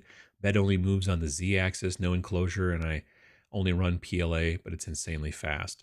So the P1P, is the P1P a bigger build volume? Because I thought that the P1s was the same build volume as the A1, which is because the A1 is 256 cubed, but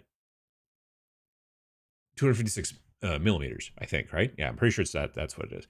Because my friend Dave was like, oh no, it's the same, but I think he might have been talking about the P1S, but I don't know about the P1P or necessarily. You know what I mean? Bamboo is fun and mostly just slice and print. Kids would love fun with it. Oh yeah, no, it's very simple. Like that's the thing that's so great about it. Primus Marines from Gurm's Workshop.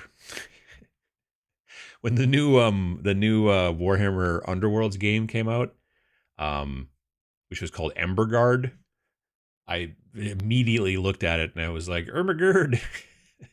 Games Workshop, Ermagerd. I was going to make a meme about it, but somebody already beat me to it. So if you know what I'm talking about, there was a meme for years about that girl and she had like Goosebumps, those books.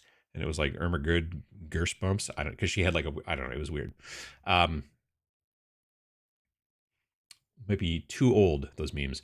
Third-party models are better for my taste in customization than GW models, even if I wanted to play their games instead of OPR. Yeah, I agree. I mean, that's the thing. Like, I like some Games Workshop models, don't get me wrong.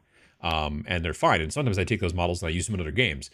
But the whole concept of like, I have to play Warhammer because it's the only game I'm going to play. Okay, well, that's up to you. But I have to basically try to find models that look exactly like Warhammer models, but that I can 3D print. And then, because that was the thing too. In one of the videos I saw, the guy was really like talking about like, well, after I printed all these models, it cost $147 or something like that. And you're like, okay, cool. I don't know. Again, if you just had find some models that would work and would be good proxies, but not exactly the same complete knockoffs, then I'd be like, okay, cool, knock yourself out. But it doesn't seem to be the way. I never see videos like that where someone makes something that looks like it. You know what I mean? It's almost always like, oh yeah, there's another rip-off STL. Guardians of the Galaxy version 123 is our Christmas movie. Wow. You can actually separate models glued with plastic cement if you use a table saw or a pair of sharp clippers. Well, that's a little different, isn't it? How's your Saturday going, Uncle Adam? Not too bad. It's getting better.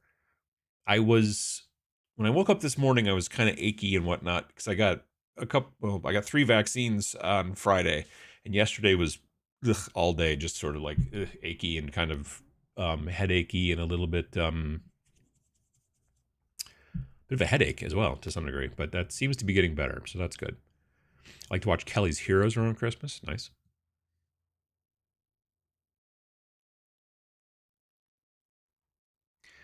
Were the ships in the We'll Be Right Back screens the ones you painted and printed? These?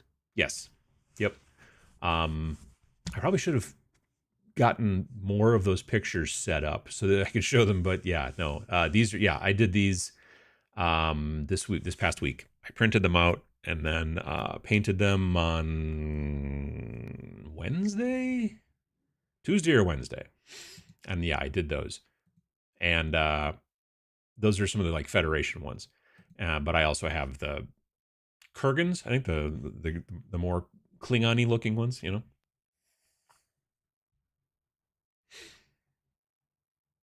Someone is selling Lego Space Marines online if they haven't been sued by GW yet.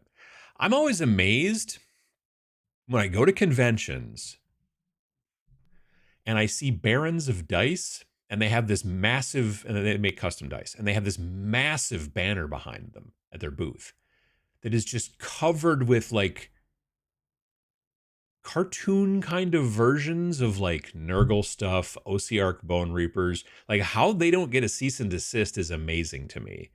Maybe they paid for a license. I don't know. But like I remember about a year ago being at Las Vegas Open.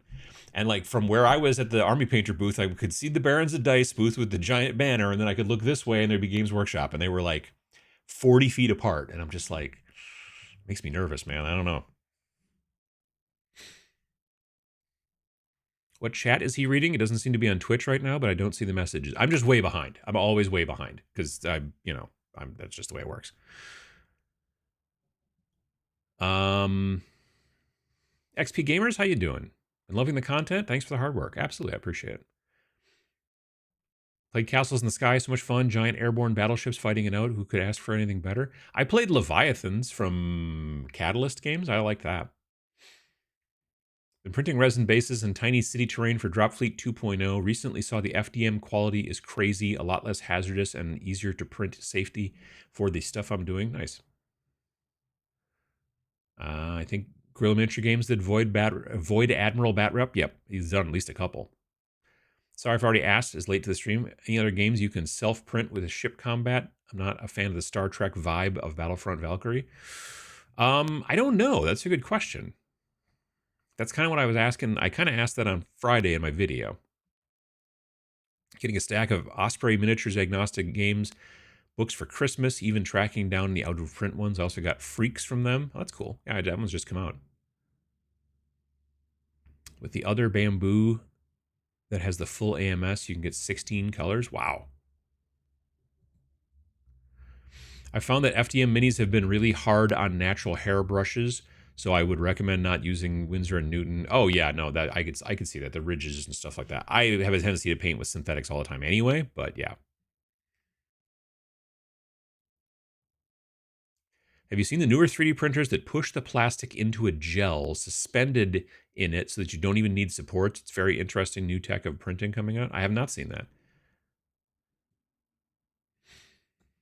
There are programming options where a machine has multiple extruders and can mix custom colors on the fly. It's getting better, and I think full color FDM will eventually work. I guess it's possible. Like I said, I know that Hero Forge. Hero Forge? Yeah. Hero Forge's website where you can go and like design your own miniatures and stuff like that, and then they will either print them for you and then mail them to you, or you can get the STL and print them yourself. Heroforge.com, I believe. But they also have full color miniatures that they do as well. And Vince and I were looking at them at Gen Con either this year or last year. And I had never seen them up close, and Vince had never seen them before, I don't think at all. We were both kind of impressed, honestly.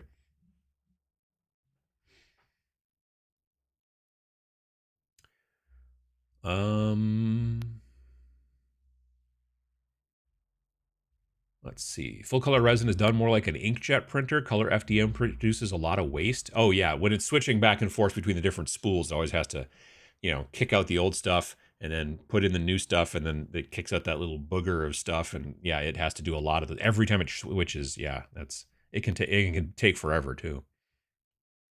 I use my X1C with 4 colors to print the 6mm fighter squadrons I'm developing. I need a few hundred of them. Takes a bunch of time. Yet I say a ton of time painting each one of those. Sure. Am I wrong, or do 3D printers work better than the 2D variety? PC load letter. Yeah, it's amazing how printing a piece of paper is still difficult in 2024 sometimes. Depends on the company and depends on what you're doing. But yeah, you're not wrong. FDM printing terrain also makes sense for how much use it gets and the way it is less brittle than resin. Oh, for sure. Yeah. I think I have the same loud hardware compressor. Yeah. All I need to optimize my old clunker compressor is a regulator and inline moisture trap now that I have this Iwata Neo. Cool. Let's see here. I mean, I really wish I could afford an A3 color laser printer. I would get so many more print and play games. We have it prints like 8.5 by 11, but I think you can probably do 8.5 by 14 as well. I don't think it can do 11 by 17 hours. But we bought it years and years ago with like a bunch of coupons. It was like one of those deals where we had like a gift card and it was like super off on sale, and it's like an HP color printer. The problem is that it's supposed to be wireless, and it's just, we can't get to talk to any computer in the entire house. So the only computer it will talk to is the one that my wife's computer that is plugged into directly. So whenever I want to print something, I have to put it on a thumb drive and then take it upstairs like a monster and then plug it in. It's a pain. But anyway, yeah, one of these days, somebody will make a paper printer that will work better. My brother has been printing Station Forge with a Bamboo A1. They look great. Station Forge. I don't think I know what that is. One of the side effects of early 3D printing, having been such a crowdsourced amount of info, is there are a lot of things people know to do, but don't always know why it's done. Sure. The line angle issue is a bigger issue with old resin printers. Smaller layer lines and higher resolution beds have really cut down on the appearance of those lines. That makes sense.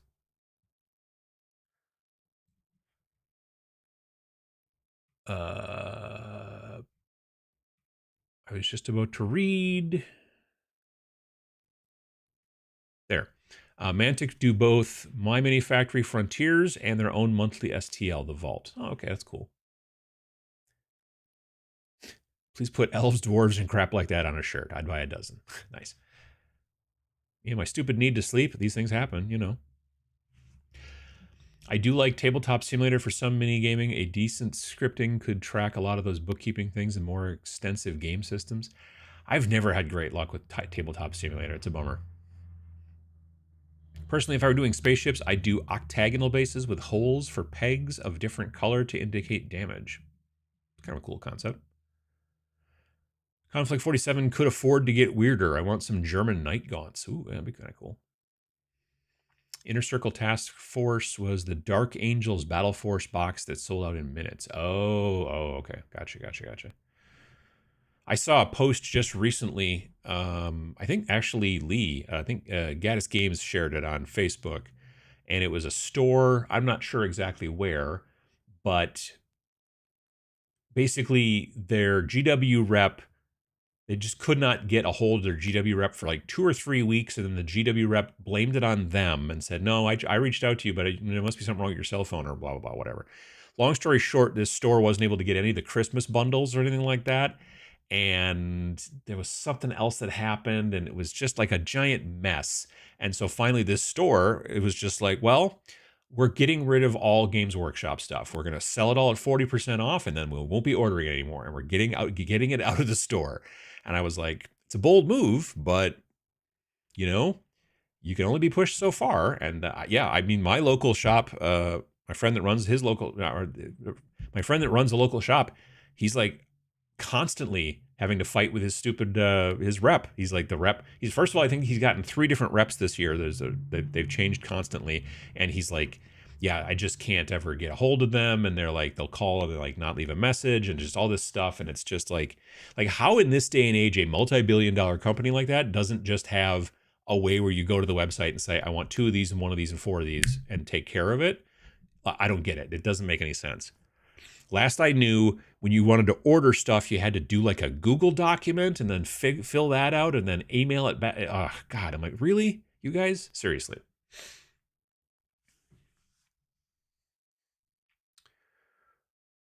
Started resin printing with containers I used to wash stuff in alcohol in a foil-lined box with UV lamps on it. You can get away with it without the wash and the cure, but wash and the cure is so much better. Sure, makes sense.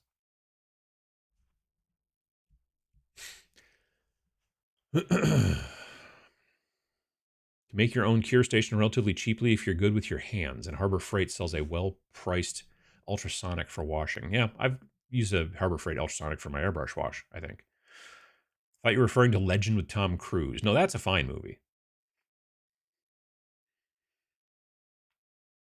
I absolutely love the Cray Twins movie, one of my favorite Tom Hardy movies. He really convinces. Oh, he was doing great. I'm not saying it was a bad movie. I'm just saying he was doing so well that the Ronald character was so annoying, and I was just like, I just wasn't in the mood. Like I said, I might go back and watch it again later. There's a free Crater STL. Ooh, neat. Shingles is not good. No, I get that. Had chickenpox 3 or 4 times. Stunned doctors and stupid wives' tale of it only happening once. Yeah. Got it at 13 and it was bad. Ooh, that's no good.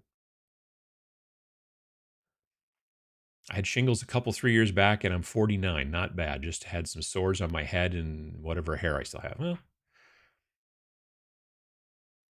point 0.2 nozzle appears to have become clogged somehow. My father-in-law came down with shingles in 2015 and literally crippled him. Oh, that's no good. But he was in his 80s. Well, yeah.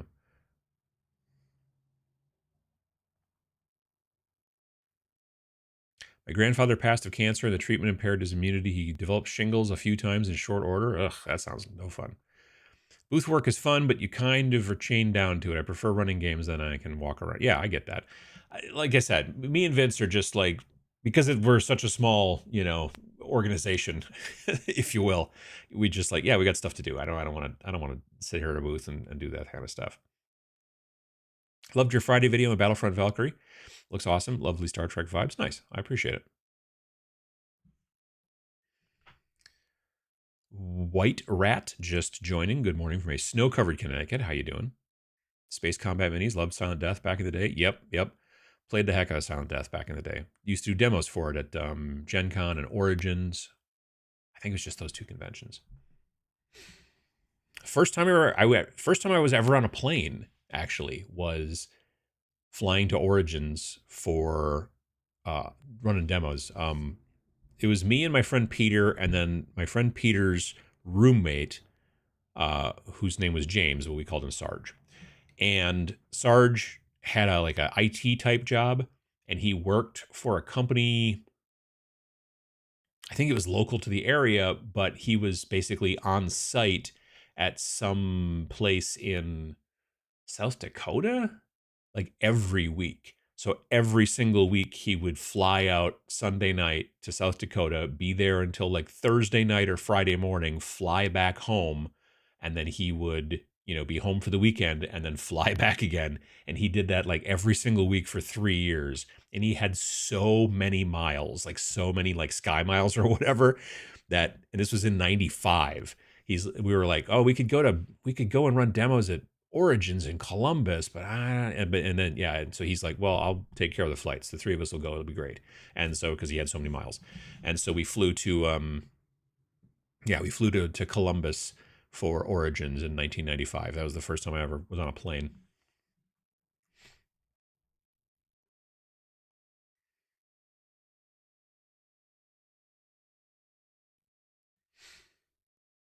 Salem's Lot, Deborah Christofferson, who played the mom / Renfield type, is a friend of mine. In the new movie or in the old movie?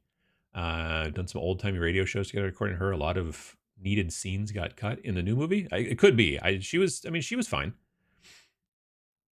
Like I said, the people, I don't know. The main characters that I thought were good were Susan, I think her name was, and she was kind of the young love interest of the author guy who was there. There was the kid with the glasses who was fighting the vampires. He was good, and Alfre Woodard was good, which, try and stop her. Everybody else was fair to middling, or like I said, the main guy, I was kind of just, I don't know, the main character, the author, I was really not super impressed with. I don't know.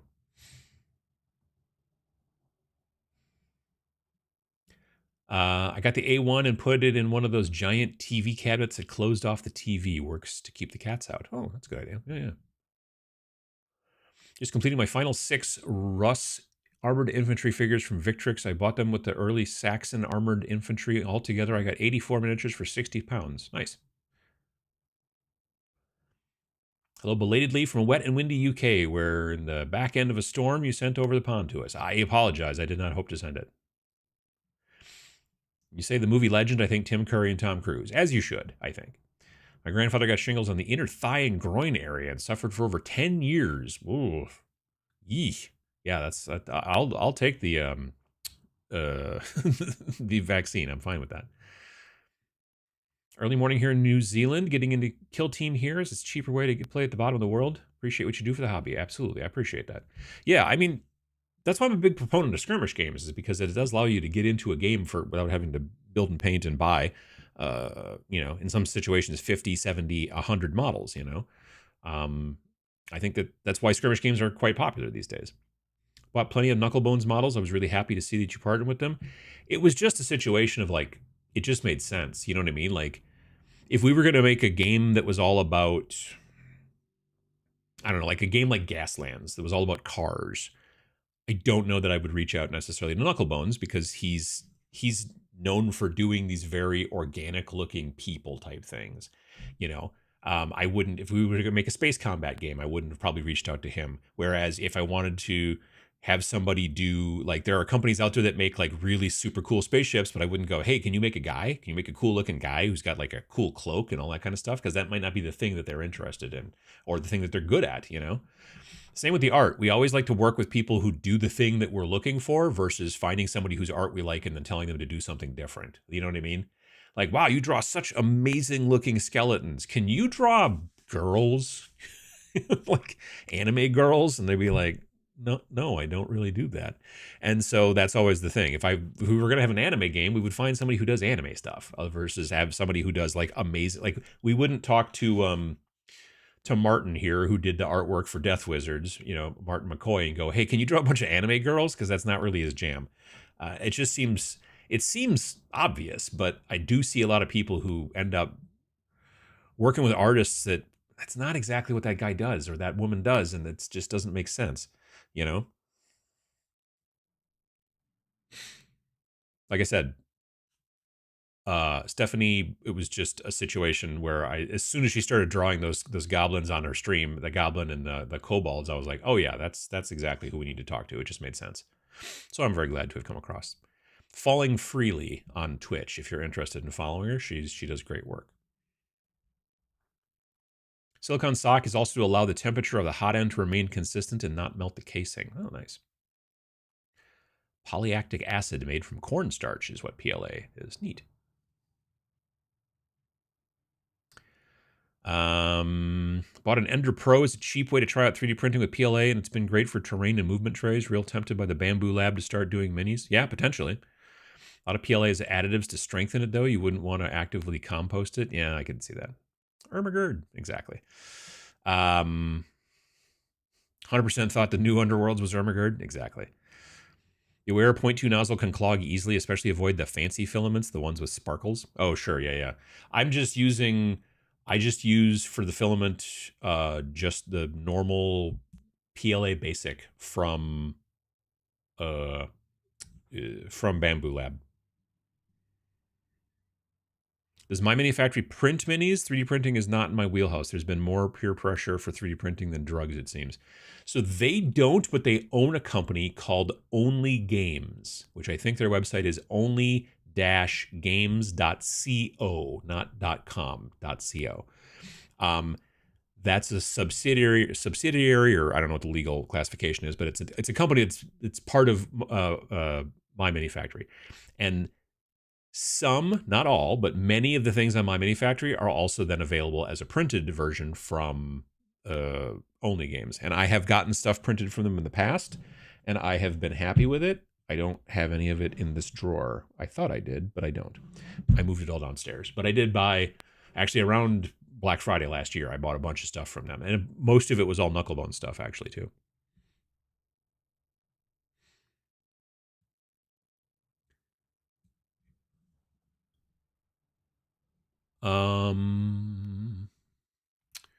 The more 3D printing I see, the more I'm reminded of Transmetropolitan, a dystopian Hunter S. Thompson comic from the 90s. I'm familiar with it.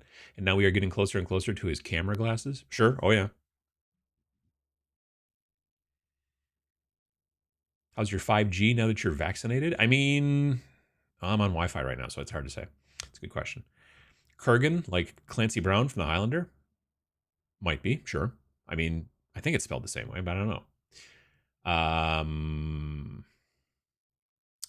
Parents' dice have been C&D'd before. They stay ahead by changing their dice every so often. So I didn't think it was the dice so much, although it might be. I haven't really looked at their dice. I was just standing there at the booth and just seeing this giant, really nice banner that they had set up that somebody drew like everything. It was like really, really well done. But I'm like, those are obviously Osiark Bone Reapers, and that's obviously Nurgle, and that's obviously like Khorne and stuff like that. And they had all these creatures and things running around and shit. And it's just like, yikes. Yeah, I'm like, that's, they're right over there. They're just right over. They're looking right at you. I'm not going to pay attention.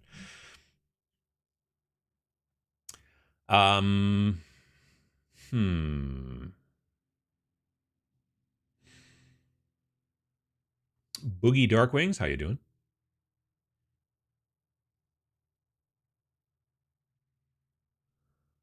Let's see here. Now imagining GW yelling Rumble and Baron of Dice yelling Get him, and then Adam not again and ducking under the... Oh yeah, no, I would definitely stay out of that fight. I don't want to get into that.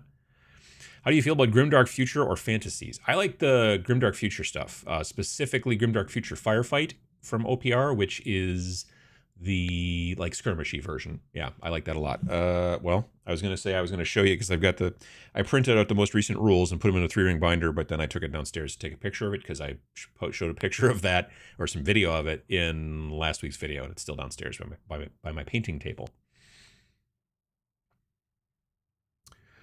Brian, have a good Sunday.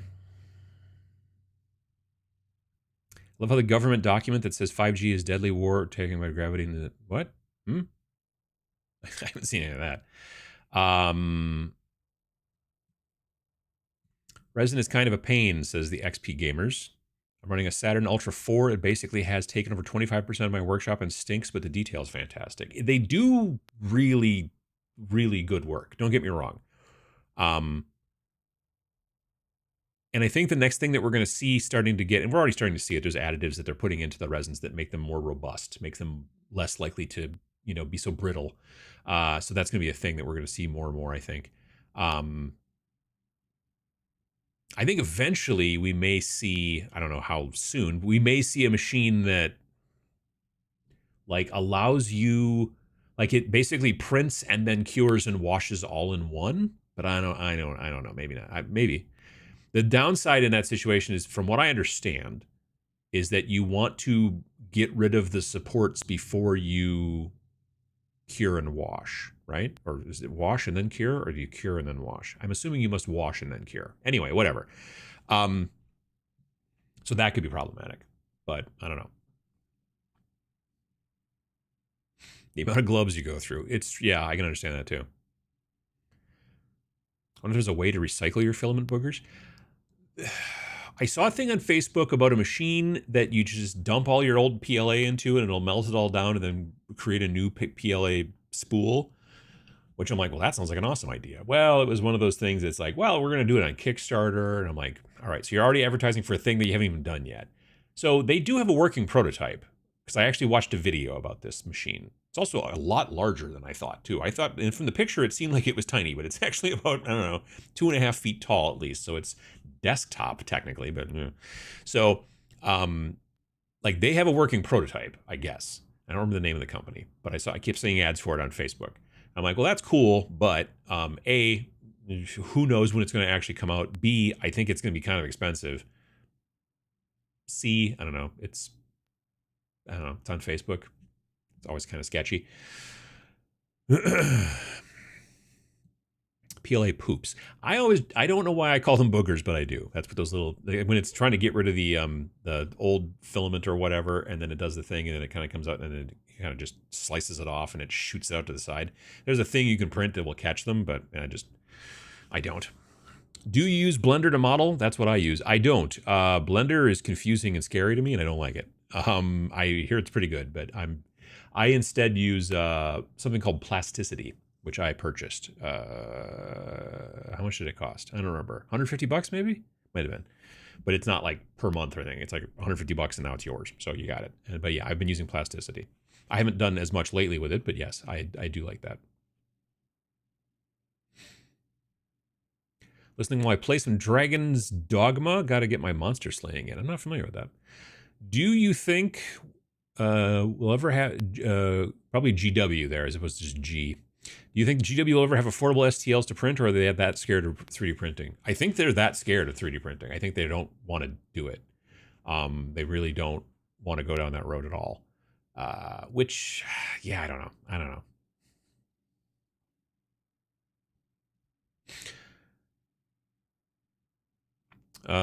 You would have to be a monster to use thumb drives. All those poor people around your house lacking thumbs. Well, you know. Actually, it's not a thumb drive. The one that I have now, which is crazy. Like, it's considerably smaller than a person's thumb. Maybe a small child's thumb. It's made by SanDisk. And it is... Okay, so here's my thumb. It's very small, right? This tiny little thing. And it's USB on this side. But then you can flip it around, and it's USB-C on this side. And it's tiny. Like, you could lose it in your nose if you pushed hard.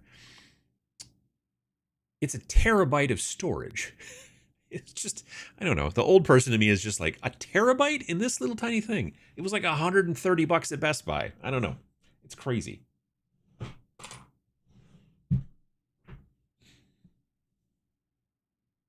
terabyte. Anyway. Listening to there's a lot with GW doesn't really make sense, like their website design. Yeah, well, yeah. I honestly, I miss the old Warhammer Community. I just don't kind of like this layout as much. It's just like, so here's this thing, which is featured, but not necessarily the newest. I mean, in this situation, it's the newest, right? Today's the 8th. Yeah. So this is the newest, but sometimes they put stuff there that's not the newest. And then they have this middle section, which is a lot of the same crap that's over here. And then you have the latest down here. And then the world, I don't know. It's just, it's not as bad as their normal website, but I still miss the old Warhammer Community website a little bit. Just gonna put it out there. Did a couple of mail orders with GW over the telephone where you actually spoke to a live human getting epic 40K stuff back in the 90s. Oh yeah, I bet so. Gave up on Harbor Freight sonic cleaners. The electronics are cheap and give out. Bought a Vivor machine, bigger, mostly metal construction and much more durable. Is it like one of those real big ones that's heated as well? Because I've seen those before, but I've just got the little tiny plastic one that I think came from probably Harbor Freight, but I just use it for my airbrush mostly. Like that thing that Casey will bring out on eBay Miniature Rescues when he like gets a bunch of stuff and he needs to like, you know, strip it and everything like that. And he brings out that big honking metal one and sets it on the table and then puts the stuff in there. Like I said, not only do I think, is it just bigger and more powerful, I think it might be heated as well, which maybe helps the paint come off easier as well. Google Docs sounds like a local solution because I could only imagine the nightmare of getting a web form pushed through the GW bureaucracy. Yeah, I don't know.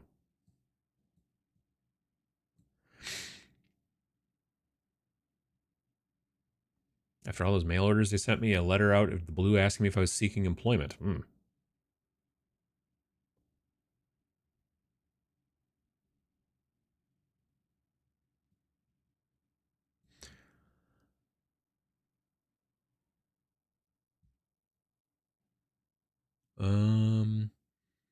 Meg Mucklebones in Legend was played by the Doctor from Star Trek Voyager.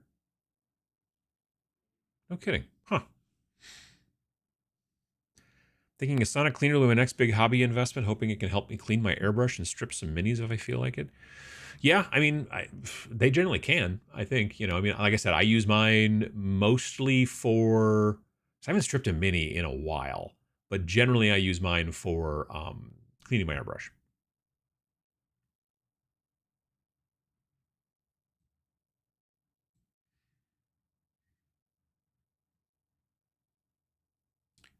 If you can draw skeletons, you can draw... Just made me think, if you can dodge a wrench, you can dodge a ball. If you draw skeletons, you can draw the insides of girls. I don't know if that's necessarily... I don't know. I recently saw your breakdown of sales for TCGs versus board games versus miniature war games versus TTRPGs. Made me realize how much more expensive TCGs and war games are compared to RPGs. Oh, yeah. I mean, like, if you want to get into a role-playing game, you generally need a book. And, well, and some pencils maybe, or a pen or something like that, some paper. Or you might do that on your laptop. You know, whatever. But, yeah, it's... Miniatures games specifically, I would say, are probably one of the most expensive of the four. Well, collectible card games can be real expensive too if you go ham, you know, but yeah. I think that's the thing, is that it's I honestly, I think collectible card games are probably the most expensive because people talk about fracturing in wargaming. I see people, I had people, the last couple of weeks, I've had people be like, you know, in the comments, especially like with Trench Crusade, but also talking a little bit about Battlefront Valkyrie. But people are like, well, yeah, but it's never going to beat Games Workshop. And I'm like, A, who cares? I don't think that's not the point, is to beat Games Workshop. And then I've also seen people be like, well, yeah, but it's going to like fracture. Like if everybody's playing different games, then no one's ever going to be able to find anyone to game with. And I'm like, A, I don't know if that's true. B, I don't think it was a good idea for everyone to play the same game either. I remember answering someone's comment just a couple days ago. I don't know, yesterday maybe even, because they were talking about like, well, if everybody's playing different games, it's hard to find people. And I'm like, if Games Workshop was the only game that was allowed or whatever the deal was, or the only game in town, I would have stopped tabletop wargaming some time ago. You know what I mean? Like the reason that I'm as passionate about it and I enjoy doing it is because sure, there's that, you can do that, and that's not a problem. And I used to play a lot of GW stuff myself, but there's also all kinds of other things to play. It's the same situation with like music. You got your Taylor Swift, top of the charts, making all the money, selling out giant, huge, coliseums and stuff like that. And if you as a musician decided, well, I want to get into music and start, then someone would be like, you're never going to be Taylor Swift. And then they're going to be like, oh, okay, well, I guess I'll stop. Like, that's not a thing. You do it because you want to do it. You create a game like Vince and I do, or like Fat Dragon Games does, or like lots of different companies. You create a game because you want to do it. You're not out there to be like the best. You're out there to put out a game that you enjoy, and then hopefully people will pick up and enjoy as well. Yeah, I don't know. The thing is with trading card games, there's not as many indie trading card games. You've got your Magic, you've got your Pokemon, you've got some other ones now. You've got like the Star Trek Unlimited or Star Wars Unlimited, stuff like that. But there's not a lot of like print and play indie collectible trading card games. There are card games out there, like living card games and stuff like that. Like, Netrunner was like big and then they shut it down, but it's still going now because people are, printing their own. You can go to boom, drive through cards, and like there's a lot of people on here that are doing this Nisei or whatever. This is basically, if you ever heard of Netrunner, the game, this is Netrunner just still going on. It's just now you're buying all these print on demand decks and things like that and whatever. So yeah, Netrunner startup bundle for $80 and you get a whole bunch of junk. You know, that's cool, you know, and they have all these different things. But these have never been collectible card games. They're what they call living card games, where there's a certain amount of cards, you know what comes in the pack, and then you build your deck based off of those, but you're not hoping to get some special, you know, cool card or a foil or any kind of junk like that. So I would say Wargaming comes in second place probably for prices of things, you know, of games. And then there's like board games, and yeah, probably honestly in most situations, even there's so many people out there who play Dungeons and Dragons and other RPGs, it's probably the one that makes the least amount of money, just because again, in many situations you buy that book and you're done. You need some dice and you maybe whatever, but that's about it.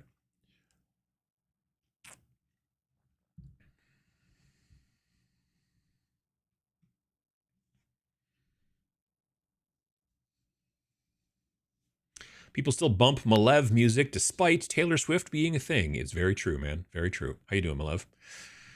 Hope you're doing well. Let me see here.